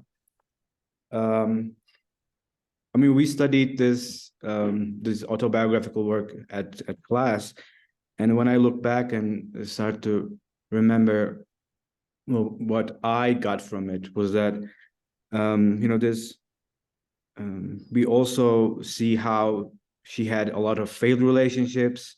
She had a lot of accidents, and like she says, I make a lot of wrong choices. But always it seems that this bodybuilding and using, you know, fitness and always moving from one place to another, engaging in sport activities, have this very healing effect in terms of overcoming challenges. And this is something we see in, I think, in many American authors or poets. I remember Kathy Acker, who also sort of uses fitness and bodybuilding to sort of overcome challenges.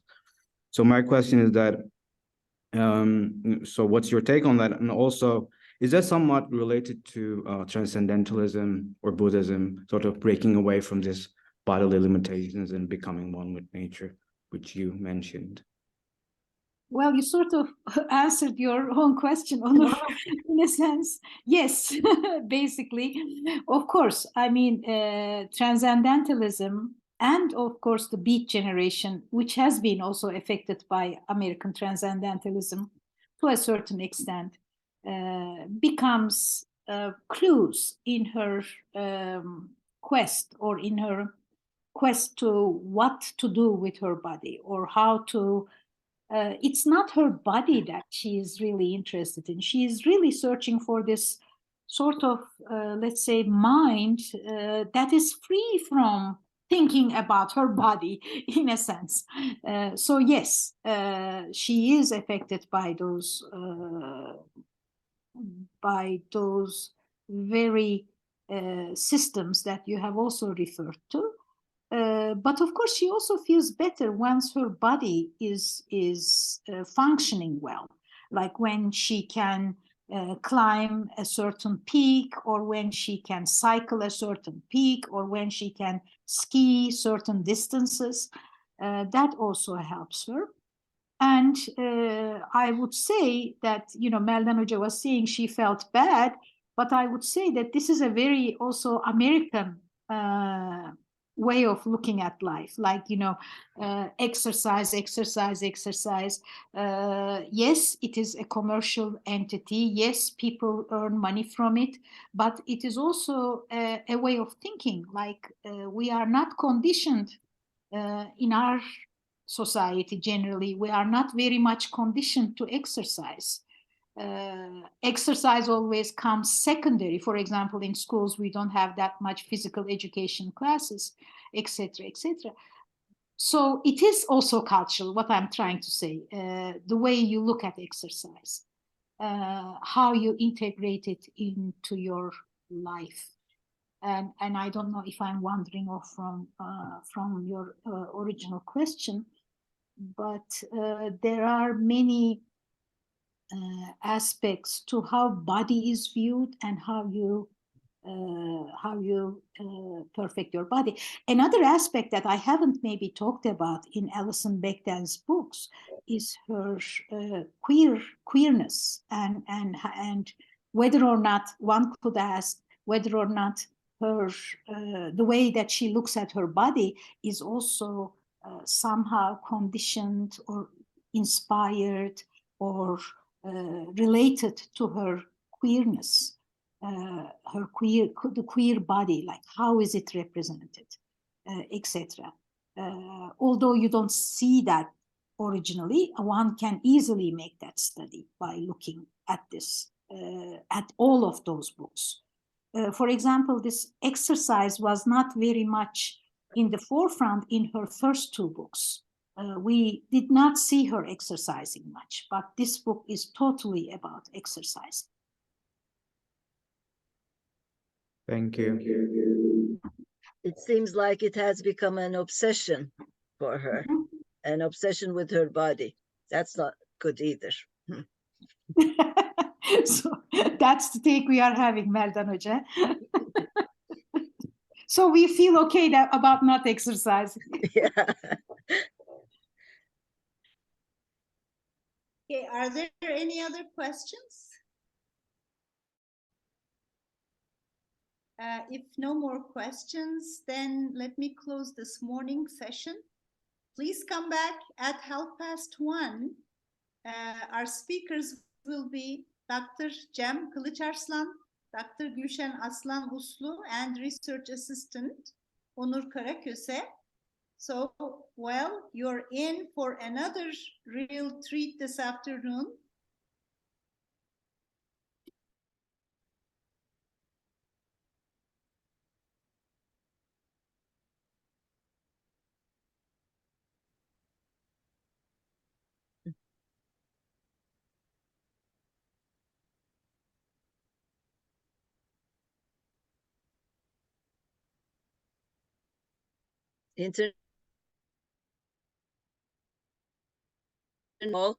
Good.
So I think we should start. Huh?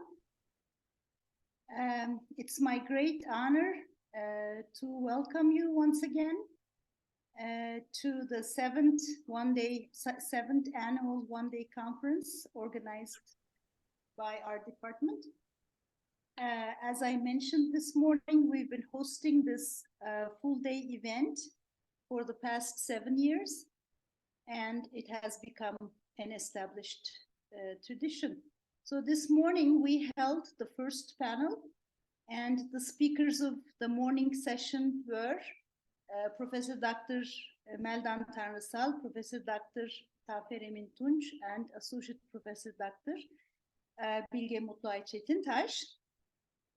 And our speakers this afternoon are Dr. Cem Kılıçarslan, Dr. Gülşen Aslan Uslu, and Research Assistant Onur Karaköse.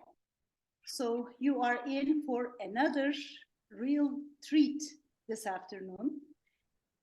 Let me introduce my colleague and longtime friend, Dr. Cem Kılıçarslan, before he delivers his talk. A graduate of the Department of American Culture and Literature, Hacettepe University, Cem Kılıçarslan has been teaching at the AKE department since 1996. He completed his MA thesis on the 2 postmodern doomsday novels of Kurt Vonnegut. In 2002, he completed his dissertation entitled The Holy Synthesis, Religion and Manliness in the Pragmatic Ideology of Hollywood. He teaches courses on science fiction and fantasy, American history, translation, and film studies, generally publishing on science fiction and fantasy films. He's also interested in digital independent filmmaking. A professional translator, he translated Quantum Nietzsche by William Planck into Turkish, and more recently he edited and wrote a chapter in Bilim Kurguyu Anlamak, a collection of essays in Turkish on science fiction and its subgenres. Today, Dr. Kılıçarslan will talk on a mythology of For the Future, cyberpunk myth-making in Neil Stephenson's Snow Crash. The floor is yours, Cem. Thank you very much, Ufuk Hocam, and I hope you can all hear me well. Is that okay? Okay. Let me start sharing my screen and start my presentation. Tam ekran görünüyor mu? Okay, here we go. As a literary genre, science fiction is generally considered to be a product of the Industrial Revolution. That is, a literary offshoot of the Enlightenment and rational thinking. And it was initially believed that as scientific thinking would eventually find answers to all problems and leave room for no irrationality, all sorts of irrational thinking, such as myths and mythology, were expected to disappear soon.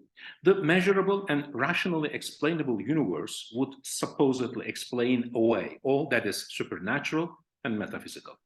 Yet, various scholars such as Freud, Jung, Levi-Strauss, and Campbell and Barth had already remarked that myths in mythopoetic drives persist in modern life and are more deeply rooted than commonly thought, and even scientific speculation is not immune to them. As the 20th century progressed, it became apparent that in various forms, religion and mythology continued to exist within the genre. As Tom Lombardo observed, as the evolutionary mythology of the future, science fiction facilitates the purposeful evolution of scientifically informed holistic future consciousness. Please note the spiritual terminology. Though inspired by the modern scientific vision of reality, science fiction can be traced to ancient myth, with which it shares many features. and added, numerous science fiction writers have delved into the future of society, culture, ethics and environment, and even spiritual and religious topics. Casey Fredericks explained,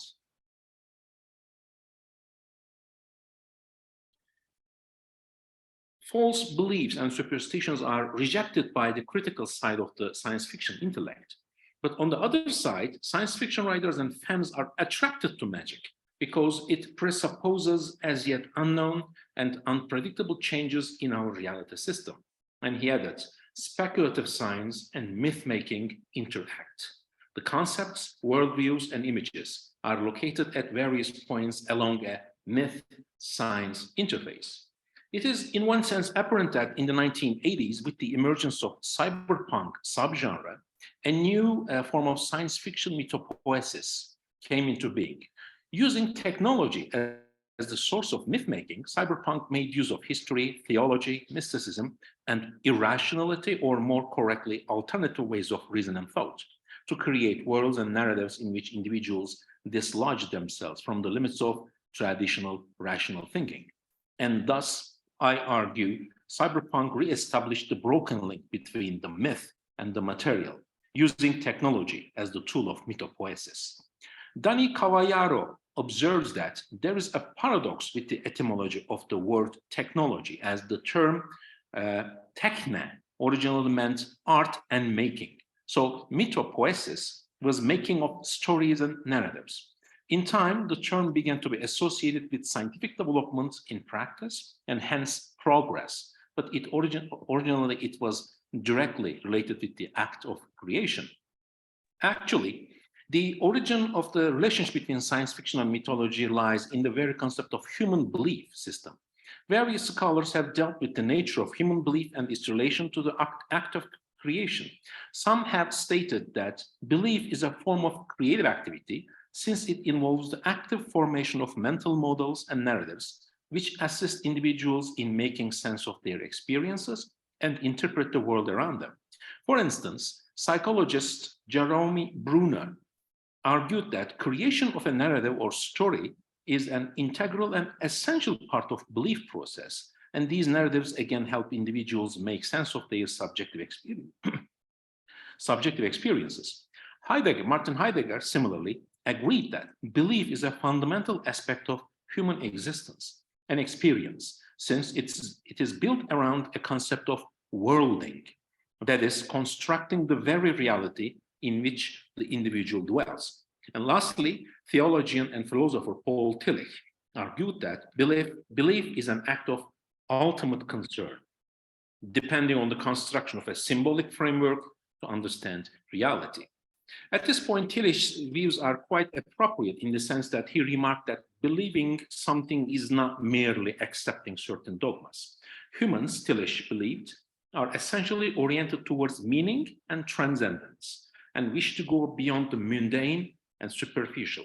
And belief as a phenomenon, a state of mind, and even practice was about creating a symbolic framework to carry this out.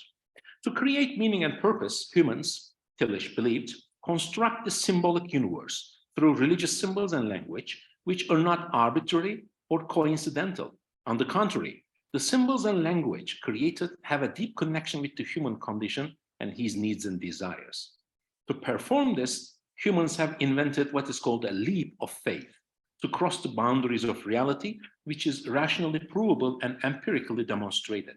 As reason and scientific thinking cannot directly explore and understand this strange dominion, humans use a mode of mind and thinking called belief. Hence, all forms of belief, including religion and mythology, may have been based on ideas or entities which have no direct physical bearing on the level of reality we dwell in, but have a practical and working existential function, which is necessary for human existence. As Tillich stressed, the meaning-making through mythology or mythopoesis is a continuously creative act. And I guess most of these ideas are already familiar to those who are informed about the concept of cyberspace as an artificial spatial experience in which individuals experience a form of reality. As William Gibson defined cyberspace as a consensual hallucination, not a physical environment, but a shared mental construct created by the interaction between human agents and computer networks. For Gibson, cyberspace was a real place where individuals could transcend physical limitations and create new realities through shared imagination. It is not any different from the physical world in the sense that it involves the creative act of meaning-making for the human agents in it. Thus, the shared imagination of cyberspace with the already mimetic world of written word and literature present multilateral and multifarious possibilities for the reader who is exposed to this seemingly complicated world of concurrent realities. As cyberspace is sustained through shared values, ideas, practices, and beliefs, its existence and survival depend on the existence of the believers who keep creating and recreating it through consensus. The rest of this paper will present a discussion of cyberpunk science fiction as a mythopoetic form, and I actually argue that present science fiction genre offers a transformed notion of myth-making, which has already been demonstrated for various works such as William Gibson's Sprawl trilogy. This paper will analyze Neil Stephenson's Snow Crash. As you can see on the covers with the Gibson quotation, Gibson calls this work a fast-forward freestyle mole mythology for the early 21st century. So as a cyberpunk work, which blends Sumerian mythology and theology with futuristic technologies of virtual reality, the work interprets distinct human myths as mental viruses, which are manifestations of power transmitted from one mind to another, leading to the manipulation of masses and individuals.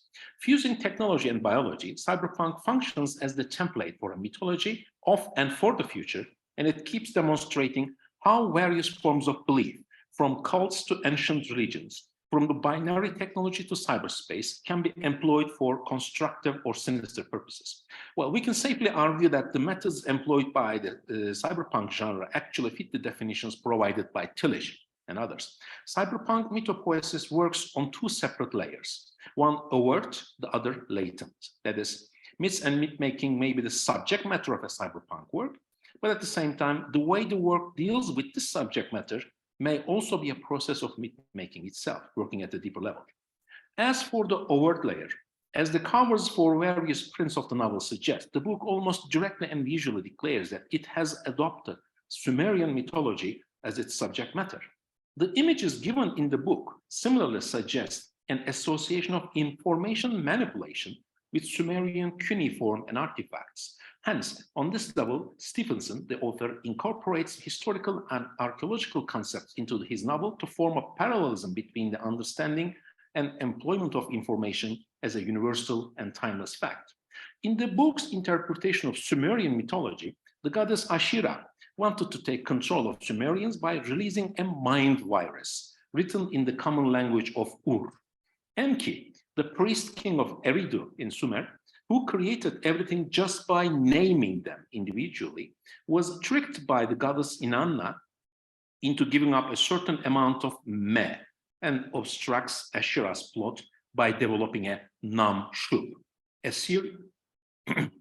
series of alternative languages released among the population and thus confusing their minds, but at the same time making them immune to Ashira's language.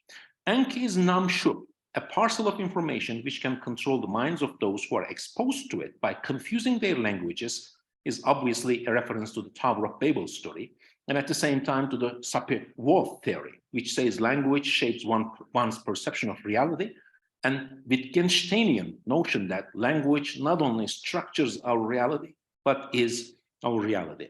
You're actually seeing the real cuneiform Nam-Shub of Enki, which is nothing but actually some sort of an amulet, which is a prayer, which is designed to complicate people's minds and confuse their languages. So author Stevenson suggests that the bas-relief figure on the clay tablet, which depicts the Babylonian god Marduk, the son of Enki, giving a strange object to Hammurabi, the king of Babylonians, is actually depicting an object which is made up of a 0 and 1, two basic units of digital information. That is, the code of Hammurabi, as given by gods to humans, is indeed nothing but a transfer of information. Similarly, Stevenson speculates there may be the possibility of using, designing, and transferring information on cyberspace to have real and lasting impact on human consciousness and cognition. And thus, hero protagonist, the protagonist of the novel, isn't this a cool name, realizes that this is the equivalent of a practice of hacking, a manipulation of information. Apart from, and actually due to, being a form of information carrier, Enki's Namshu is also a manifestation of power to govern the masses by transforming them for a sinister purpose.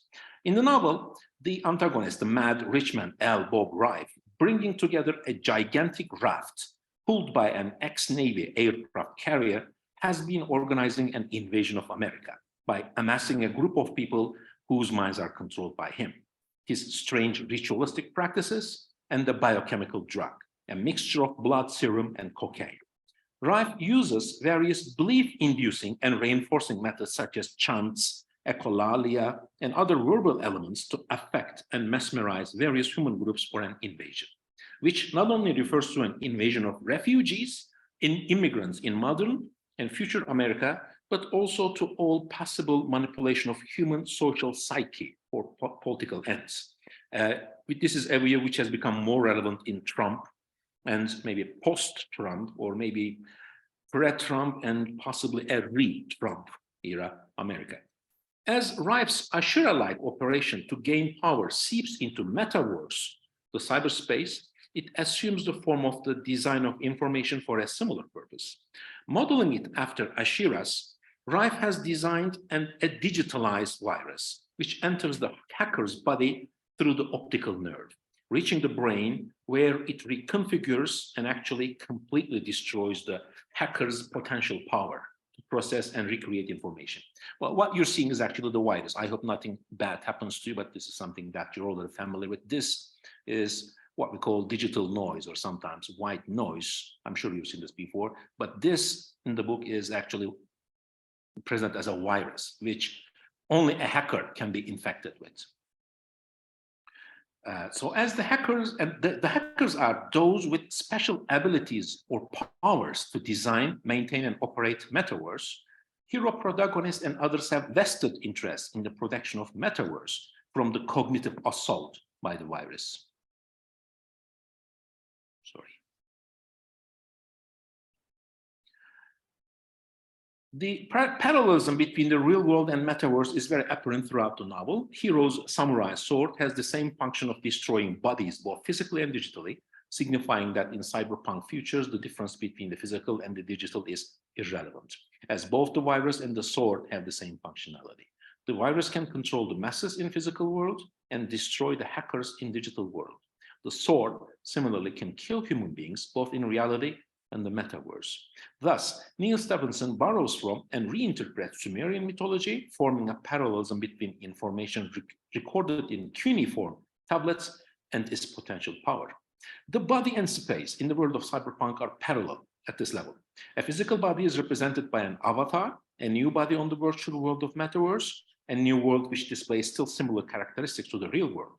However, the real interesting part where cyberpunk mythopoesis occurs is at the latent level, at where cyberpunk not only borrows from mythology, but also contributes to it in its unique forms, unique ways of meaning creation, which is a very complicated and multifaceted subject. But for brevity, I will only focus on the aspect where cyberpunk brings its subject matter to an ambiguous middle ground, where the demarcating line between physics and metaphysics is blurred, where cyberpunk offers novel means of exploration of human existence and alternative meanings of body and space, but at the same time, walking on dangerous paths.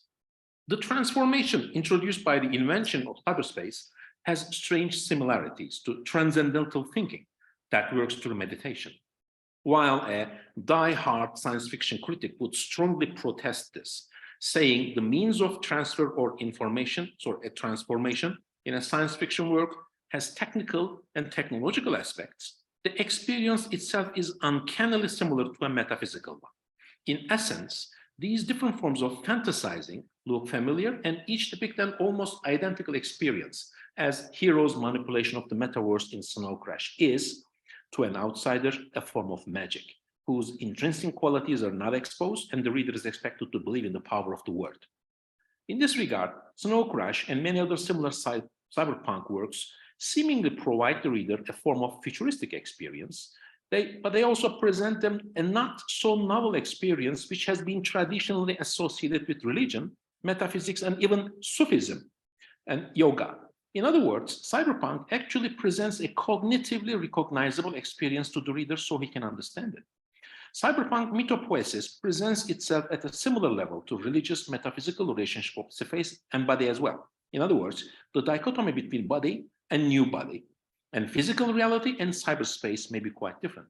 More traditional interpretation of science fiction analysis invites us to see the transformation of the individual body into an avatar or cyborg as a transformation and change from body to a new virtual or cyber body with new and much more potent implications. Similarly, the same analysis invites the critic to see the transfer from the real world to the cyberspace as a hallucinatory experience, a form of mind and perception altering experience. However, I believe that what cyberpunk, as in Snow Crash, offers resembles more to a metaphysical, religious, spiritual form of mythopoesis. In other words, the avatars are not only new bodies, but as hero's transformation and recoding of himself and others suggest, the hacker abilities and uses of power are closer to a non-bodily experience. Snow Crash virus not only disrupts the traditional barrier between the real and the virtual, but it also leads one to question the very validity of seeing the dichotomy between the real and the cyberspace, and forces the reader into a sort of awakening into the questioning of the forms of bodily existence. The reader not only accepts the new body, but also realizes that body is evanescent, that is an existentially questionable form. This decorporealization, the doing away with the body, because you're both there and somewhere else at the same time, and going beyond it, and its spatial counterpart, the obliteration of space, may actually be overlapping together to create a not a schizophrenic experience, maybe, but an initiation into a higher level of existence, the equivalent of which can only be found in religious, metaphysical, and yoga and Sufi traditions and experiences. This blurring of differences between science and mythology apparently opens the path to a new discussion of power and its applications, which is a new potential on the side of cyberpunk science fiction mythopoesis. And in conclusion, with its other elements, such as a unique use of poetic language, as in the cases of Gibson and Stevenson, cyberpunk on the part of the reader creates on the part of the reader a transcendental experience, the effects of which remain even after the literary work has been consumed and completed. The mythopoesis, the creation of new meanings, new idols, deities, and other spiritual concepts have become the quintessential part of the cyberpunk literature and cinema. And this is where I end. And thank you very much for listening.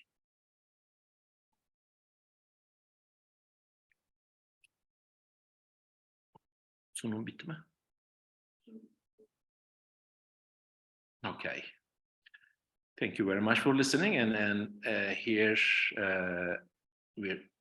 what will follow is our research assistant, Dr. Gülşen Aslan Uslu. And I think we're going to have the questions at the very end, so we can just move on with Gülşen. And let me introduce Gülşen Aslan Uslu. She received her BA in 2008 and MA 2011 and PhD 2018 degrees from the Department of American Culture and Literature at Hacettepe University. And she has been working and teaching as a research assistant in the same department since 2008. Aslan took part in EU education programs in Austria, Denmark, and Germany.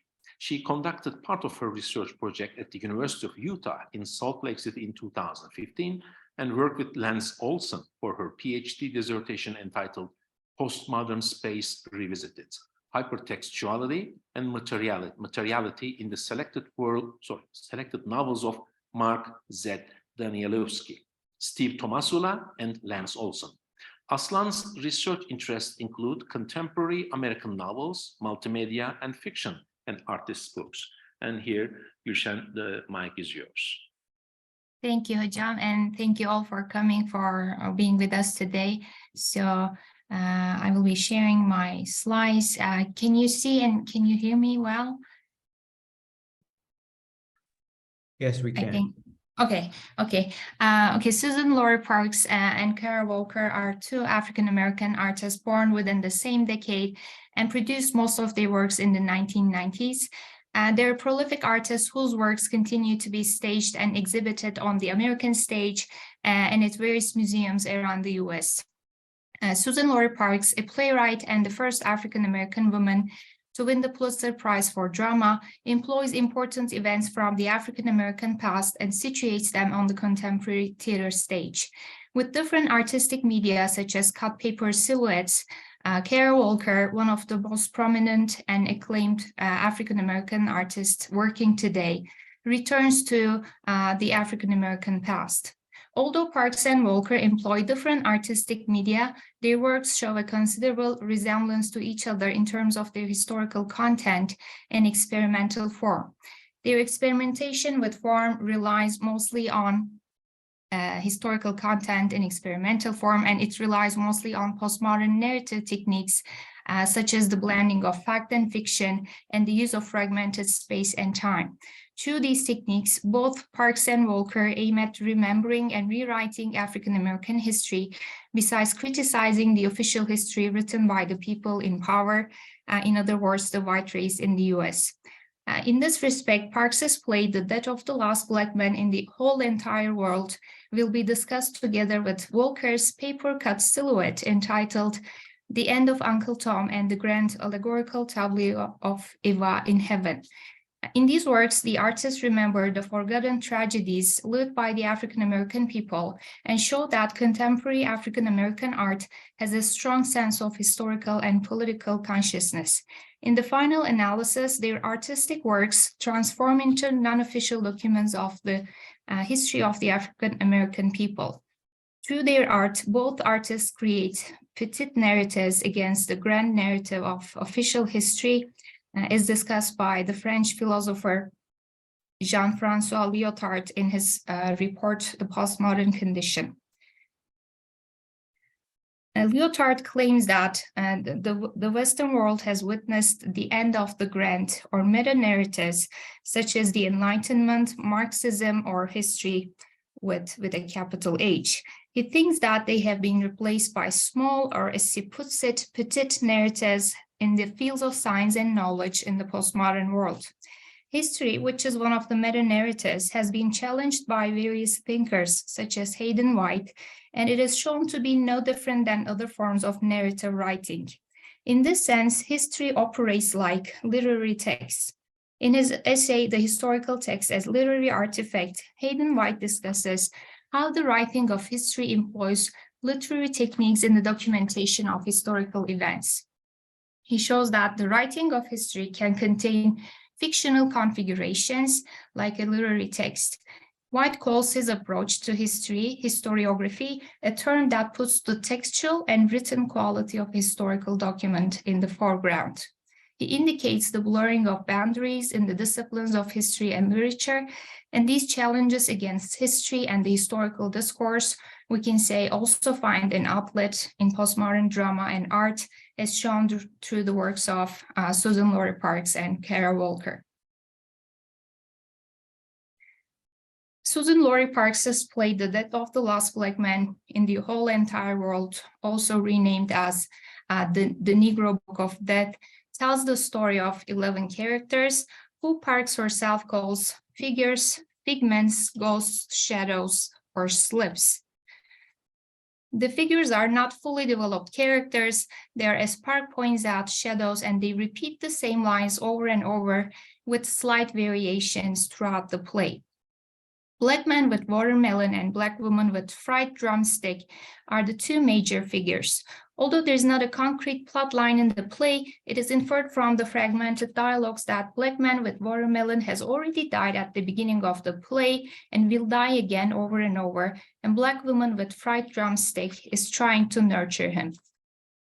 As learned from another character named Voice on the TV, the black man with watermelon occupies several time periods simultaneously. In other words, he exists both in the past and present. So here voice on the TV says, "Good evening, I'm broadcaster headlining tonight. Denise is Gamble Major, the absolutely last living Negro man in the whole entire known world, is dead. Major Gamble, born a slave, taught himself the rudiments of education to become a spearhead in the civil rights movement. He was 38 years old. News of Major's death sparked controlled displays of jubilation in all corners of the world. Although Black Man with Watermelon was a slave, which means that he either lived in the 18th or 19th century, he also took part in the civil rights movement in the 20th century. He's also seen on stage and tries to move his hands, but at the same time, he continually dies. It is also learned from the Black woman that the Black man was captured from Africa and enslaved by Europeans in the 17th century. This further complicates time and space construction in the play. The Black man becomes a dead figure who has been living for centuries to witness the history of his people. Similarly, the stage he occupies becomes an all-encompassing space, being many places at once. Black woman recounts the capturing of the Black man in Africa. It is later learned that the Black man committed suicide during the Middle Passage by throwing himself up from a ship. However, he was also a slave who was hanged at a lynch mob in the American South. Here, Black woman recounts the capturing of the Black man from Africa. They come out from you and took it you. That was yesterday. Today, you sit in your chair where you sat yesterday, and the day afore yesterday, afore they come out and took you. Things today is just as they are yesterday, except nothing is familiar because it was such a long time ago. Through Black man's repetitive appearance in different events, Parks creates a stage on which linear time disappears and is replaced by a combined past, present, and future. Such a perception of nonlinear and repetitive time is the very thing Parks herself considers history. In her essay entitled Elements of Style, Parks defines history as time that won't quit. Different from the traditional notion of history as linear and progressive, Parks proposes that history is never complete and static, yet it always continues to happen and rewrite itself. On her stage, history does not quit. It is ever present and continually haunts the figures on the stage. In another essay entitled Possession, Parks explains how she thinks theater is the right place to make history. According to her, a play is a blueprint of an event, a way of creating and rewriting history through the medium of literature. Since history is a recorded and remembered event, theater for me is the perfect place to make history.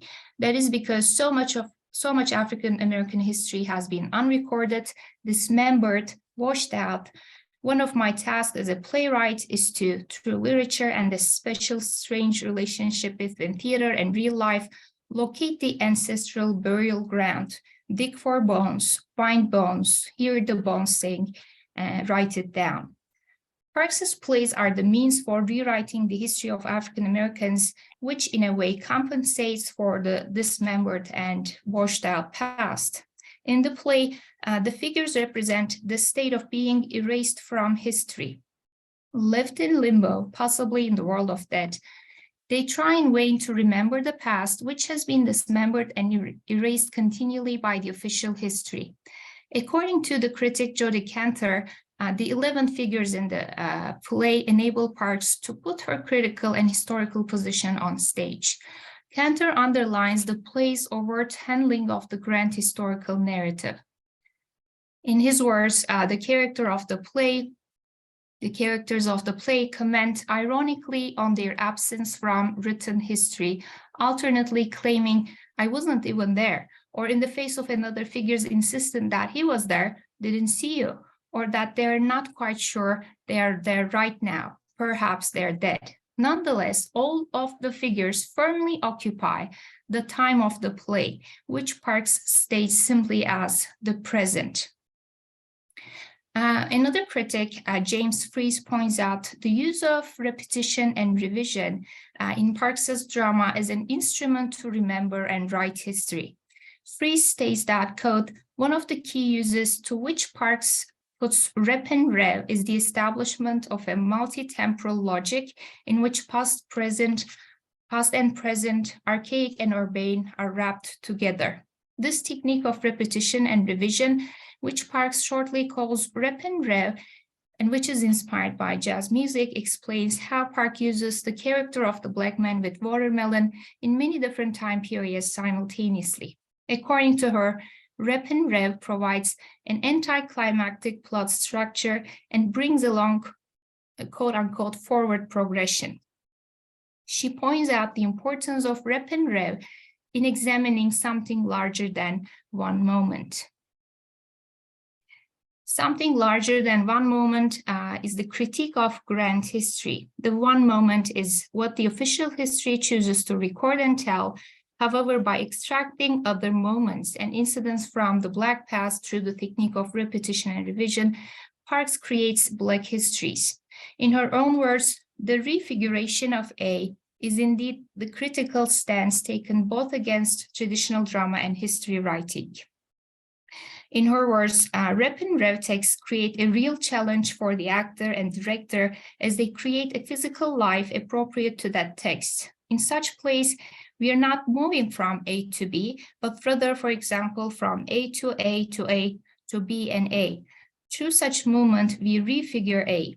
If we continue to call this movement forward progression, which I think it is, then we refigure the idea of forward progression. And if we insist on calling writings structured with this in mind plays, which I think they are, then we have got a different kind of dramatic literature. The characters in the play remind in many instances the need to dig out historical truths and keep them for the future. The character before Columbus shows that the Western world was very successful in manipulating history by writing it themselves and keeping a record of it. On the other hand, the Black man states that his text was writ in water. Unlike Western official history, his text, his story, and Black history are written in water. There's no record, and therefore it is apt to get lost very easily. In her 1994 The America play, Parks talks about the great whole of history. In the play, the Black founding father is an impersonator of Abraham Lincoln in a theme park and continually gets shot while his son is trying to hear from his grave and find their history. No matter how the son tries, however, he cannot find it because it has been turned and made into a hole. In Death of the Last Black Man, other characters remind Black man to keep his history and put it under a rock so that he can claim right to it in the future. It can be a hole instead of a hole. So here one of the characters is reminding the need to keep history and put it under a rock. You will write it down because if you don't write it down, then we will come along and tell the future that we did not exist. You will write it down and you will carve it out of a rock. You will write down the past and you will write down the present and in what the future. You will write it down. It will be of us, but you will mention them from time to time so that in the future, when they come along, they will know how they exist and they will know why they exist. You will carve it all out of a rock so that in the future, when we come along, we will know that the rock does, yes, exist. True rep and rev, I think, which is also visible in this quotation from the play, Parks underlines the significance of history writing and keeping a record of the Black past. History is going to prove how, why, and that the Black race existed and was subject to racist treatment. The play ends with characters reminding they need to remember, and keep their history by saying, hold it, hold it, hold it. So Parks carries the long history of Black people from their African past to the present state and into the contemporary theater stage. Through her use of rep and rev techniques, stage as a multi-layered space and time as a multi-dimensional entity, she manages to provide that history is not something left in the past, but rather is always present and exists in the present moment. History, in her words, is not was. History is. It is present. So if you believe that history is in the present, you can also believe that the present is in the past. It is mostly directional. End of quote. According to the critic Ilka Zal, Parks's techniques enable her to submit a dominant and homogeneous white historiography to a thorough process of fragmentation and revision, thereby enabling the emergence of provocative counter-narratives. So this is the second work that I will be talking about, this time by Kara Walker. So in a similar way, Kara Walker uses her art to challenge the official history, and she frequently returns to the era of slavery, which is one of the darkest periods in American history. She uses paper-cut silhouettes, which now became her signature medium. And instead of using the silhouette in its traditional intimate portrait format, Walker composes large-scale figures into complex scenes. In her large paper silhouettes, Walker remembers the traumatic and troubled past of the African-American people, and she depicts shocking scenes from that past. Although she has been criticized for a radical depiction of the historical truth with uncanny sexual and violent scenarios, as an artist who, quote, makes work that people love to hate and hate to love, end of quote, she has gained her place in the contemporary art world. Her work has been exhibited at famous museums, like the Museum of Modern Art in New York, or Guggenheim Museum in New York, and the San Francisco Museum of Modern Art. Walker's works make use of history with a similar critical sensibility we have seen in Parks's drama. The critic Jennifer Hussell puts forward that, quote, Walker's silhouettes tackle forgotten histories and display them for public consumption, and the viewer is always challenged by these disturbing images. Very similar to what Parks does with her plays, Walker returns to an erased and washed out past and digs out for traumatic memories. Like Parks's theater stage, Walker's walls with big silhouettes create a multi-layered space along with a multi-dimensional time span. Different scenes from the history of the African American people are put on a white wall directly facing the viewer. And therefore, the past is in the present now, looking at the viewer and sometimes embracing him or her with the shadows and lights created by the projectors. In her book, Seeing the Unspeakable, The Art of Kara Walker, the art critic Gwendolyn Du Bois states that with their elegant, albeit negative form, Walker's silhouettes express a void, an unknowable black hole, a kind of blank darkness, which is signified by an outer contour line. When combined with what is arguably the most pervasively traumatic, guilt-ridden episode in the US history, the experience of African slavery in America, this delineation produces an extraordinary space of psychological projection.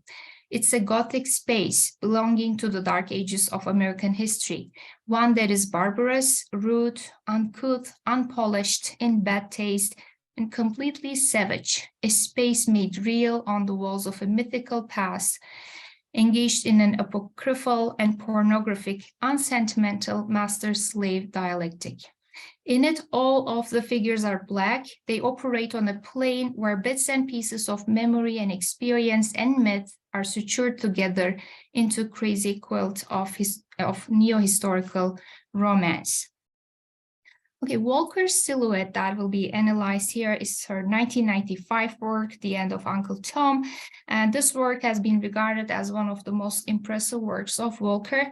The work is both inspired by and deconstructs Uncle Tom's Cabin by Harriet Beecher Stowe, who depicted Blacks as helpless people who need the protection of their white masters, and furthering this stereotypical depictions of African Americans.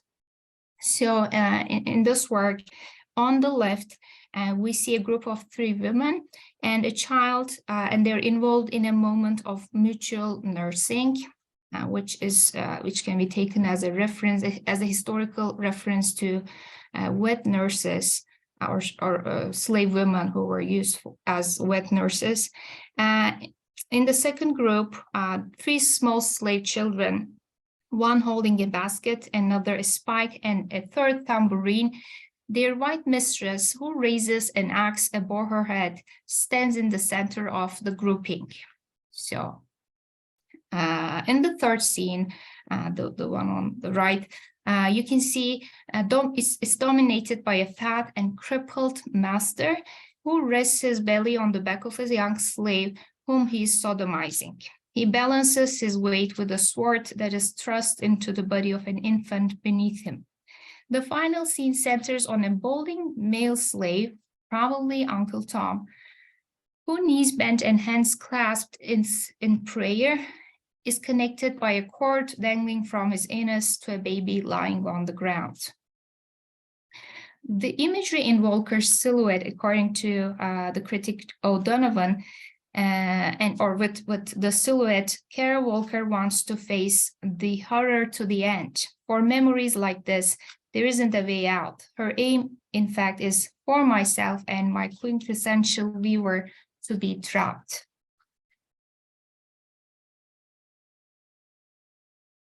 The large silhouettes of The End of Uncle Tom are put on a cycloid wall, and the wall partly encircles the viewer. The big size of the silhouettes not only asserts the work's authority within the space of the museum, but the scale of the individual character silhouettes, their human size, helps them to force their way into the space of the viewer.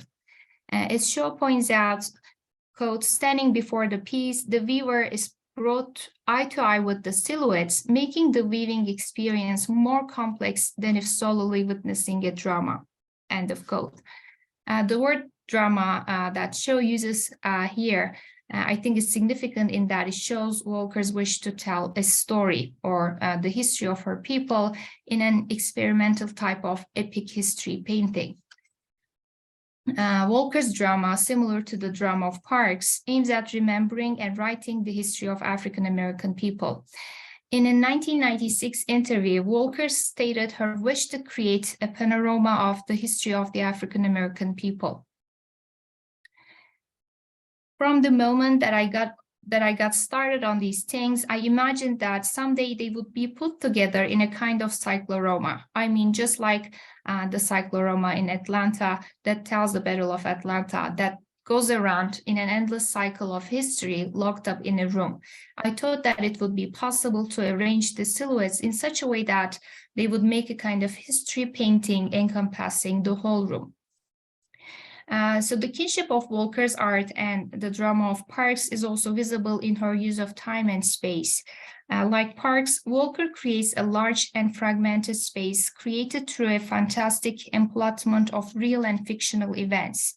These events can be from different time periods that are not related to each other, and in The End of Uncle Tom, 7 separate images are put together on the same plane. Shaw also traces Walker's work to puppet theater. She thinks that the figures hang out on the walls like puppets in a play. They are left in a state of floating, which further destabilizes the space they are projected onto. She also points out that her silhouette is like a play, and therefore a work of public consumption. Quote, the life-size scale of the silhouettes produces an uncanny effect that is almost like seeing one's own outline projected onto the gallery wall. This is an effect on which Walker has capitalized by adding projectors to her installations so that the viewer's body is actually cast into the shadow play. Like Parks's drama, again, that digs out for stories in order to understand and remember the past, Walker's silhouettes, by depicting harsh, violent, and pervert realities of slavery, reveal a physical process of dismembering the trauma of slavery, of repressing a horrific experience that can never be truly known in order to remember what can never be fully understood. In other words, the end of Uncle Tom offers a haunting visualization of the disturbing rememories of the personal and collective trauma of slavery. Like the Black Man with Watermelon and Susan Laurie Parks' play, the characters in Walker's depiction become witnesses and receivers of a racist and suppressed history. Walker's employing the silhouette form and reversing its romantic notions also comply with her deconstruction of the grand history of the white race.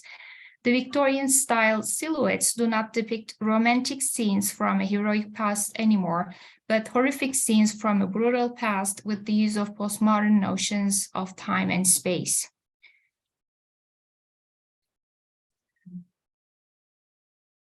The silhouettes allow Walker to implicate her viewers in the scenes before them in a way that would not be possible in any other media.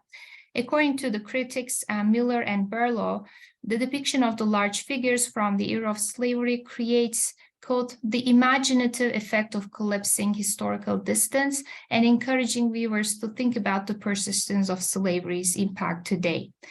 Looming like shadows of America's past, Walker's silhouettes insist that the horrors and degradations of slavery have not been resolved and should not be forgotten. End of quote. So, which is very reminiscent of, I think, Parks's statement that history is never was, history is.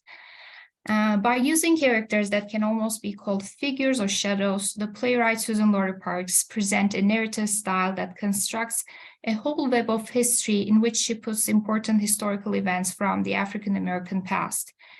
The historical web she creates introduces a new way of looking at the past, bringing it into the present and keeping a record of it for the future.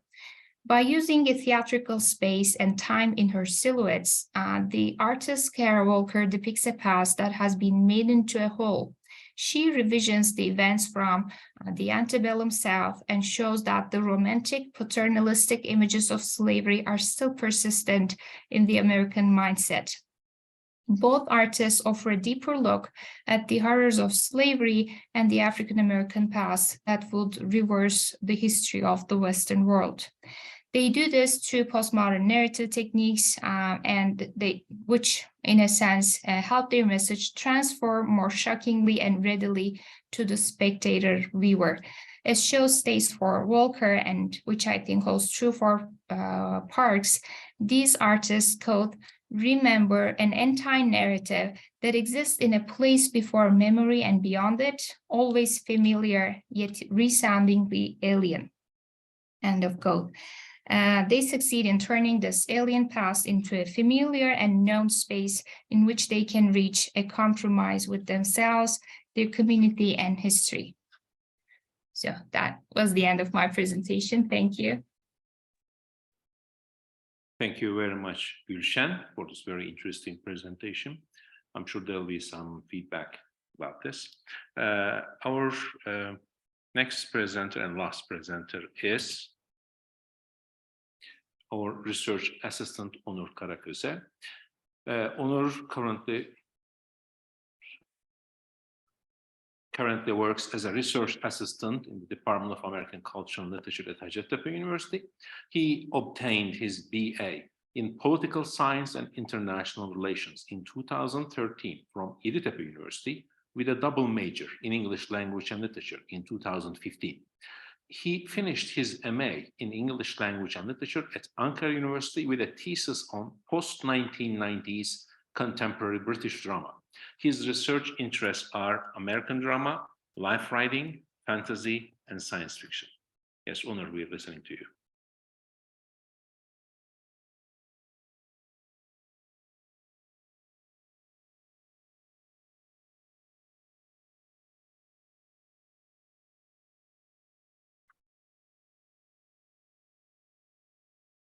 Let me try to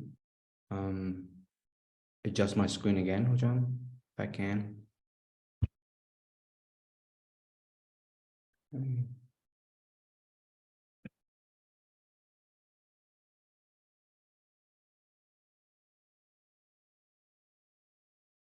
Can you show my? Can you see my screen right now? Yes, we can. That's Okay. So thank you for that introduction, Jem Hocam. Today, my presentation will focus on Robert Eggis's second feature film, The Lighthouse, tracing the mythology behind the film, and in our case, the Promethean myth. And as you know, myth making and utilizing myths or echoing or callbacks to myths are essential backbones of narrating a story. And as I was sort of revising my arguments for this conference, I thought a good example of that would be, that comes to the mind right now, is obviously the extremely popular TV show, post-apocalyptic TV show, Last of Us, where we see Joe and Ellie, as you know, if you're following the show, being forced to play this hard game of endure and survive as they encounter threats such as cannibals in the shape of religious fundamentalists or fascists relying on guns to keep the remaining surviving Americans in line. So this show takes place in a post-pandemic world, post-apocalyptic world. But the underlying myth behind Last of Us, many critics agree right now, is this post-pandemic rendition of American exceptionalism, self-reliance, and a preordained puritanism that makes America a unique, morally superior example to follow, even in a post-apocalyptic world. And in our case, unearthing the mythology behind The Lighthouse, the film that I am going to be discussing with you today, or deconstructing the film, would provide us with an outlook as to see how filmmakers can reshape, revisit, and renegotiate classical myths and placing them in our current identity politics. So my plan for this presentation is that I start with a brief synopsis of the film, followed by the Promethean myth, but I would like to do that discussion based on drawings and paintings on Proteus and Prometheus, followed by the theory, mainly psychoanalysis, Freud, the French school, Gaston Bachelard, and Lacan.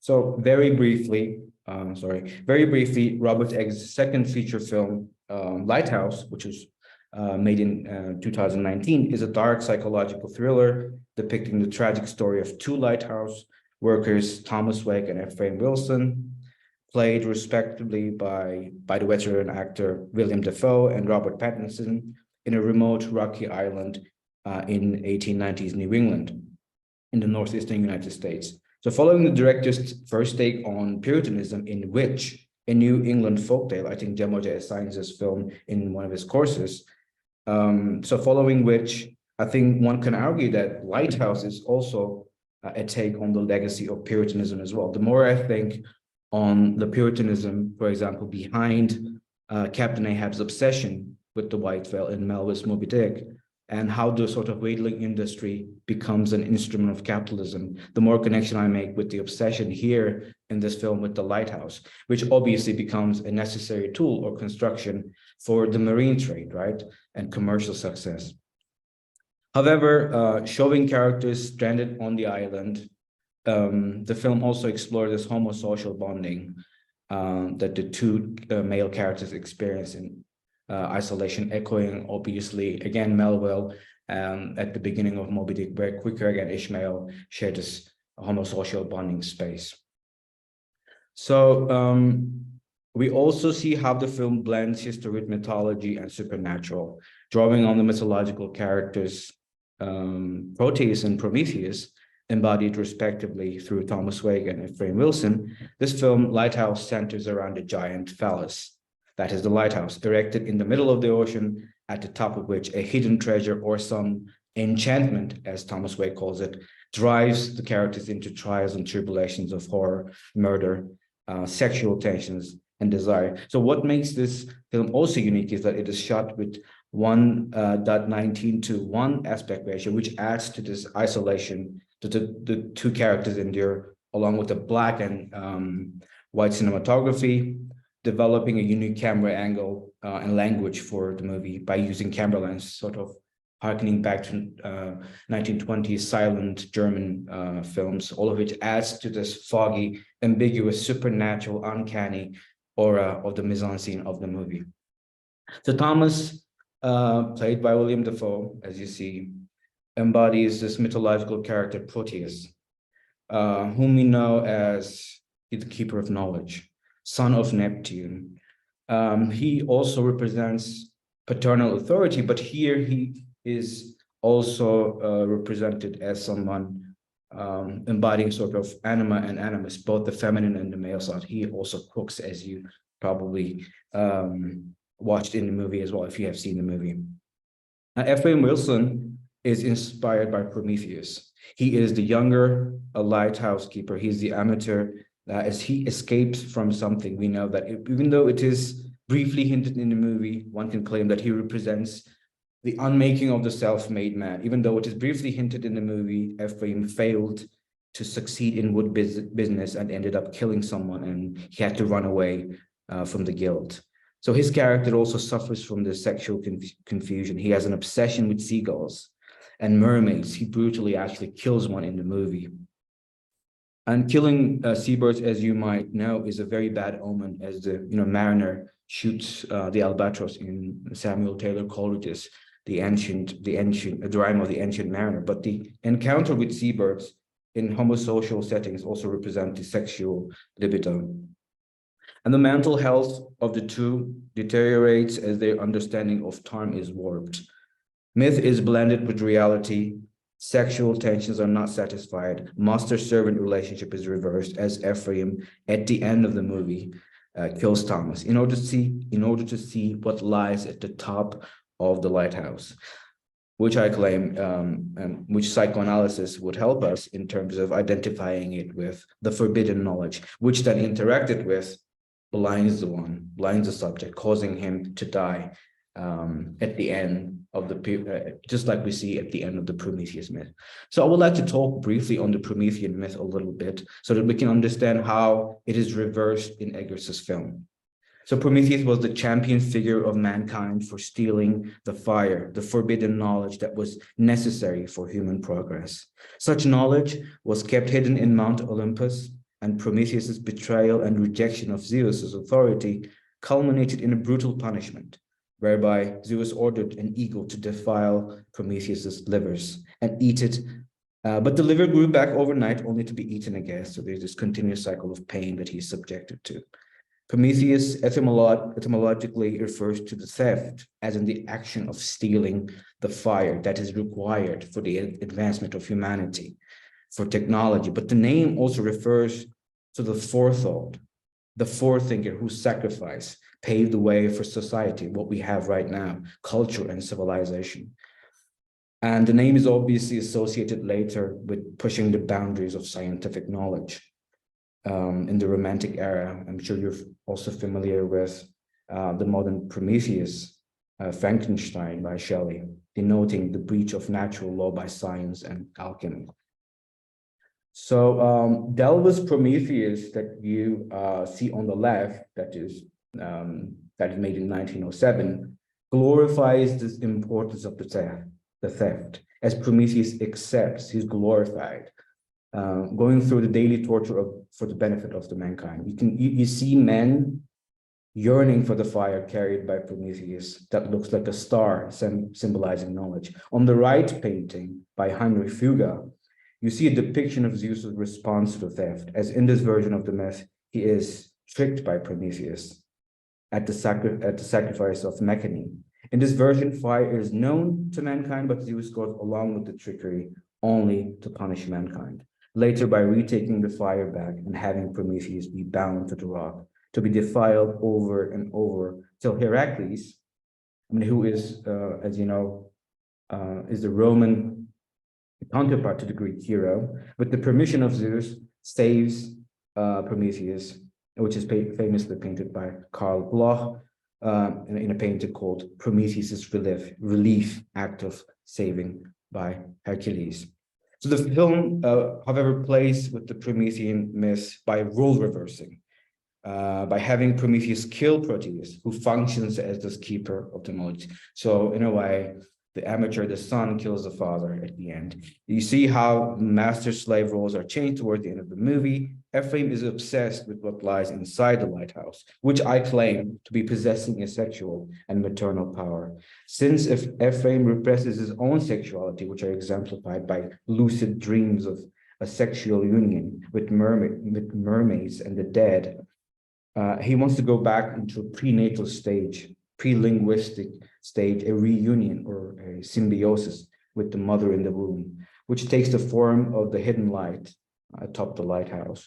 And here I would like to show you two works portraying Prometheus's punishment by an eagle representing Zeus. Details of the punishment scene actually change and vary from artist to artist, but who creates the image, but they bring something new each time they do so. Here, Rombo's realistic and expressive scene of torture portrays that sense of fear and discomfort of a much more humanized Prometheus as he receives the punishment. And here you see a still taken right after Ephraim confronted the hidden light at top of the lighthouse in the film. He is overwhelmed and blinded by the light and the ultimate punishment for attempting to acquire forbidden knowledge, whether sexual knowledge, supernatural truth, or spiritual ascent. This is very Promethean. His liver is eaten by seagulls rather than eagles. And seagulls as a literary trope signify ill luck and bad omen, but when extended to symbolism of birds, we know that birds have, as a trope, have deeper meanings. And Hitchcock's The Birds, they symbolize this raw, incestuous desire and the anger of the mother projected towards Melanie Daniels, who aims to steal away Mitch Brenner, the son, from the clasp of her mother. In reverse, the seagulls in Eggers's film, however, represent the libidinal energy of the patriarchal punishment for wronging the gods. Ephraim, in this respect, shares the same tragic fate of Prometheus in being devoured by seagulls at the end of the movie, which gives the spectator a sense of continuous cycle of pain and suffering imposed on him for the murder he committed, but perhaps most importantly, for what he desired, which was obviously forbidden to him. So now I would like to talk a little bit about the question, how does psychoanalysis helps us to deconstruct desire in the film? And I would like to start with Freud. In his controversial article, he's actually written a few small, short essays on the Promethean myth. In one of them, he associates the need to acquire the fire with the renunciation of homoerotic desires. He describes the fennel stalk that you see on the right, that Prometheus uses to steal the fire from the gods in Mount Olympus. He describes the fennel stalk that was used to snatch the fire away from Zeus as a phallic object. In tricking the gods, Prometheus transforms his inherent homoerotic desires, rejecting the authority of the mighty Zeus, whereby, as Freud claims, I quote, a human desire is transformed into a divine privilege, unquote. The acquisition of fire is a theft that transfers knowledge to humans. And it is justified because without it, humans would always be enslaved by the authority of the Greek gods. And it's a crime the same way Ephraim's murder of Thomas is a crime in his hunger for what lies inside the light. So Freud's basically, his main focus is on sexuality as usual, no surprise there, and how there's a sexual tension at work between two phallic authorities, Prometheus and Zeus, men and gods. Gaston Bachelard, actually expanding on Freud and revising the myth a little bit, continued to associate the theft with the homoerotic tensions between the gods and men as well. He drew attention to this inherent desire to know more than the father in terms of going beyond what is projected as filtered and controlled knowledge. And this psychoanalytical idea of an admiration of the father figure in terms of acquiring as much as knowledge as he possesses and even more is what plagues and propels the character Ephraim in murdering Thomas. To see what lies in the light.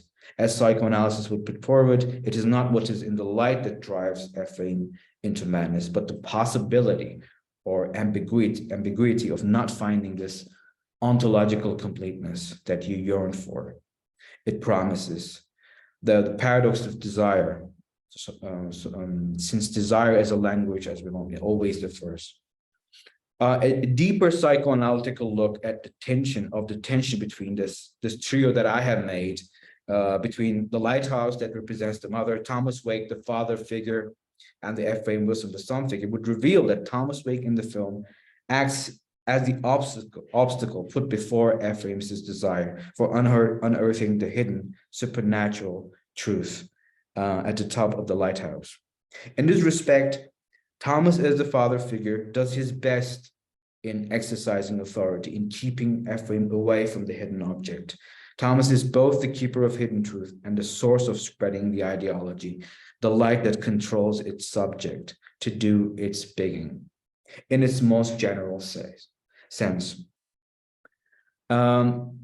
And this is best seen in one of the fast-forwarding picturesque scenes where Thomas is presented as the embodiment of the other in spreading the light, indoctrinating and instilling the truth to its subject and picture. And this resembles to a painting called Hypnosis by Sascha Schneider, a German artist that made this painting in 1904, revealing the uncarpeted indoctrination and interpellation of the subject by this figure of other, embodied by Thomas Wake in the movie.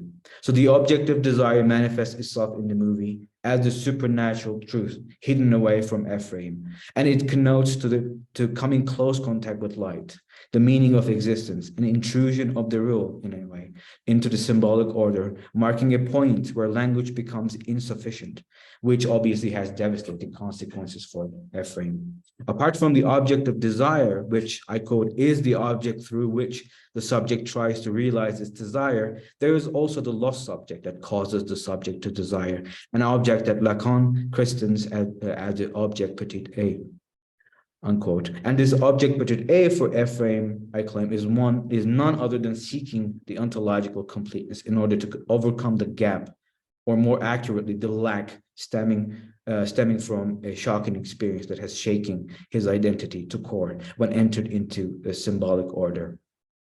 It is in this respect apparent that the birds mutilating Ephraim's body at the end of the movie, as Freud observed, serves as the source of punishment of castration, as Ephraim defies the law of the father in acquiring the hidden truth and has to be punished and corrected by the big other or the ideology for the disobedience, just as Prometheus has received the ultimate punishment by Zeus for stealing the fire, the gift of fire handed to humans. And in the most anticipated scene of the movie as well, engulfed and suffused with light, or whatever is in the light, Ephraim confronts the real, the supernatural truth as claimed by the cinematic narration of the movie, kept hidden by Thomas Wake, the older lighthouse keeper. As Lacan would indicate, the real in this respect cannot be confronted. Ephraim's pursuit of ontological completeness brings about his tragic end, as I quote, "The fact that the obstacle to our desire is its condition of possibility reveals the paradox of desire. Given this situation, any attempt to realize desire will necessarily end in catastrophe, the elimination of the desire that one realizes," unquote. So the enigma of the real for Lacan is that it is inconceivable in the sense that it can never be confronted directly, as it threatens the very idea of our constructed selves. And when the object comes too close, the boundaries between the living and the dead becomes blurry, causing confusion, dread, and anxiety directed towards the object. Lacan's perhaps greatest contribution to the film theory lies in his introduction of objet petit a into the discussion, I quote, "extending the argument to the realm of the object," unquote. So the object cause of desire, objet petit a, is what Ephraim, or in reality Thomas Howard, pursues even before he stole the identity of Ephraim. So this is the moment where we learn that Ephraim actually murdered somebody in Canada and has stolen away his identity. So he pursues even more before he exposes this event incident he shares with at the end of the movie. After this accident, as a result of which he escapes from his past to become a lighthouse keeper. But this also signifies that there is a void and abyss as the price of admission of being introduced to the symbolic order of the language of the other. And there is this constant desire to fill this said gap that causes confusion at the end, culminating in his demise. And with that, I would like to conclude my presentation. I would like to thank you for listening.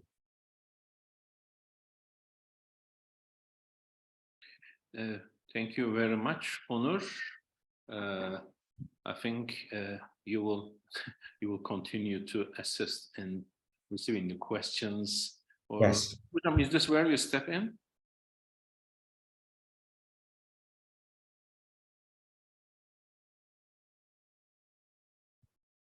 I think we can start taking questions, Cem Hocam. Yes. Okay. Yes, the floor is open for questions and comments or personal assaults. Insults, okay. No question? Anyway, I can start with one maybe, Hocam. I have a question for Gülşen Hoca. I loved Carol Walker's the cyclorama, as you called it. And I was particularly interested in how she sort of claimed the public space rather than just publishing this as a booklet or in the book form. I was wondering if she ever digitalized these silhouettes into something that we see, that we're familiar in, I don't know, in electronic literature, which you're familiar with.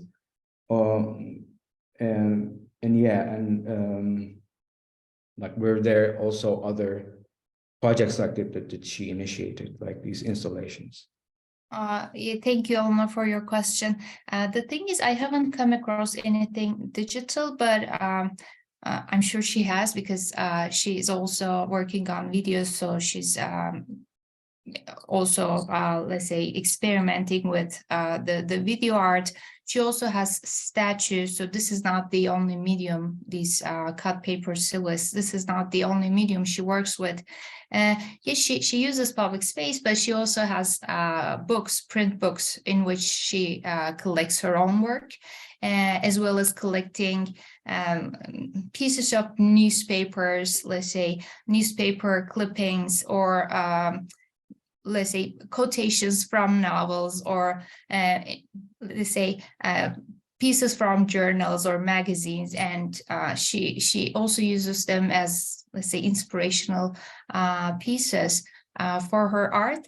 But yeah, I will be checking out her digital work. I'm not quite familiar with that, but yeah, as I said, she is also printing her works in the, let's say, in the book format, in the print book format, and she's also, yeah, as an acclaimed artist, she has many different exhibitions.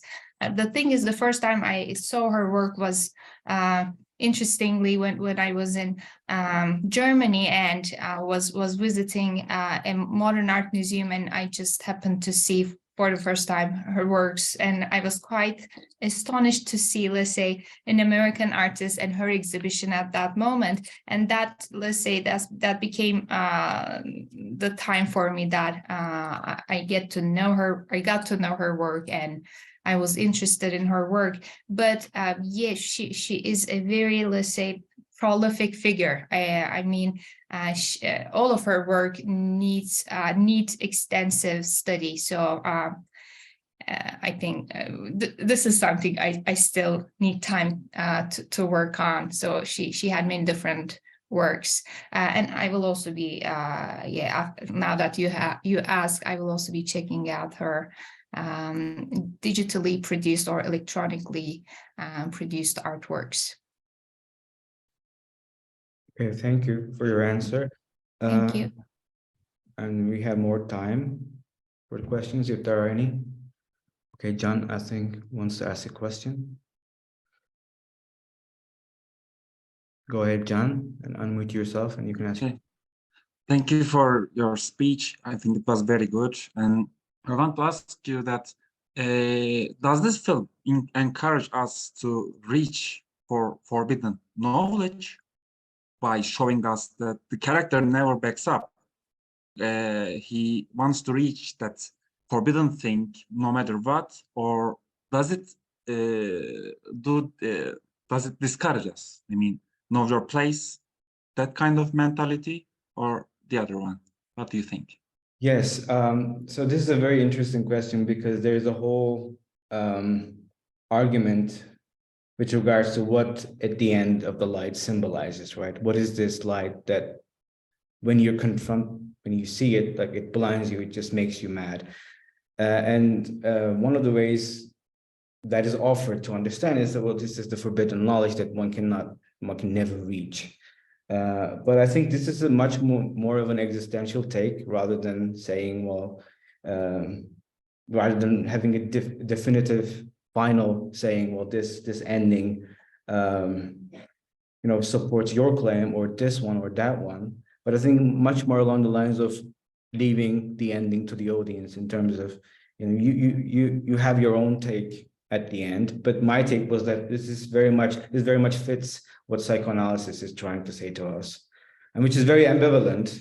And there's a lot of ambivalence in the movie.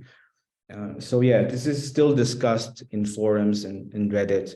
There is no definitive answer to your question. So it's what you take at the end, I think. Okay, thank you. I hope that answers your question.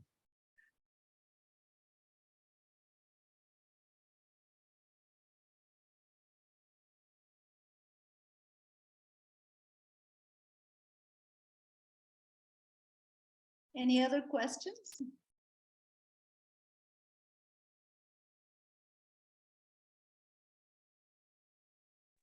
You can just unmute yourself and pose your own question to any of our presenters.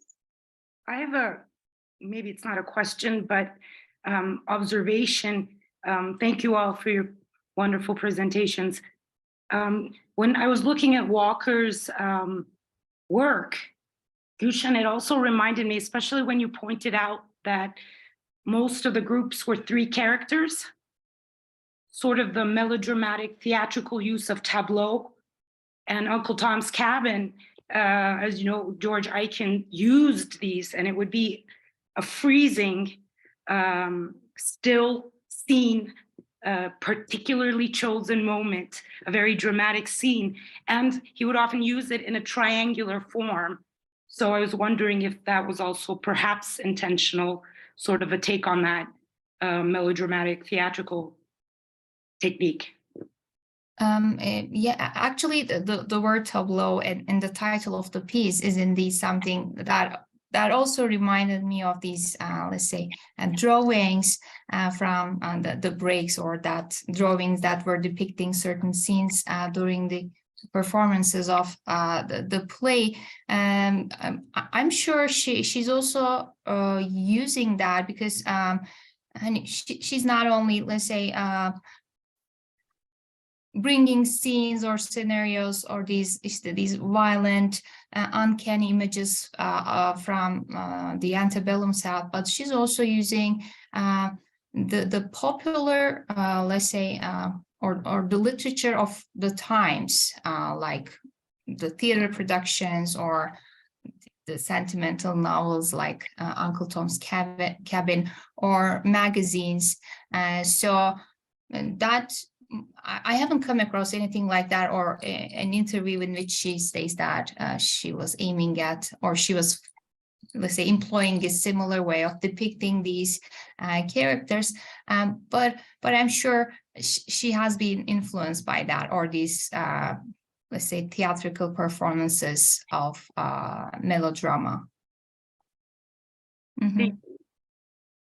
Also, can I add something? So the name of the cyclorama is the end of Uncle Tom and the grand allegorical tableau of Eva in heaven.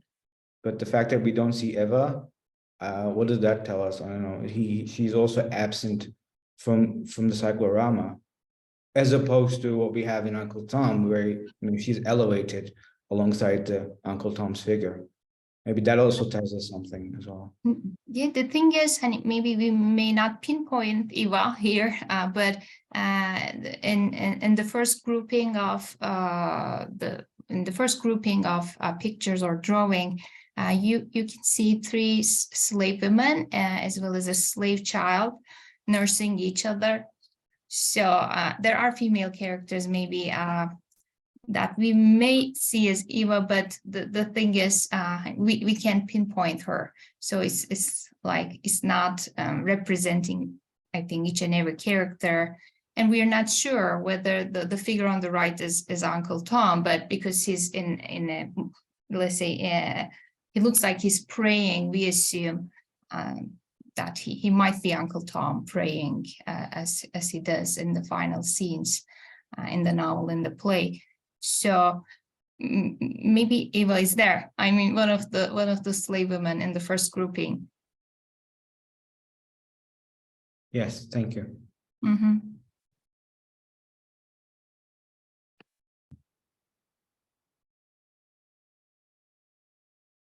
Any more questions?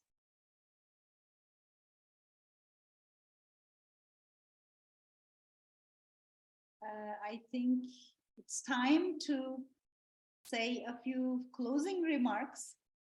I thank all three of our presenters this afternoon for their inspirational talks. This morning I said that apart from our passion for teaching, we are engaged in academic research, that our research focuses on the transnational, hemispheric, and global contexts of American culture and literature, that this annual one-day conference gives us this opportunity to convey our research to our students. Today we held 2 panels and listened to 6 presentations, all exemplifying our interdisciplinary program that encourages our students to combine and stretch academic boundaries as they study the diversity and complexity of American history and cultures in the local, national terms. I would like to thank once again all of our presenters in the 2 panels this morning and this afternoon. Please join us next year in the 8th one-day conference. Thank you for being with us today. Maybe my colleagues would also like to make a few closing remarks. Anybody out there who would like to make a few closing remarks today? My colleagues?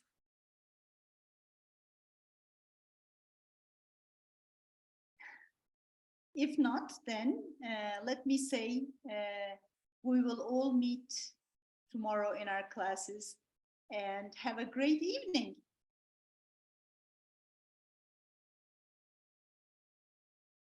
Thank you, John. Bye-bye. Thank you very much for coming. Bye-bye. Bye-bye.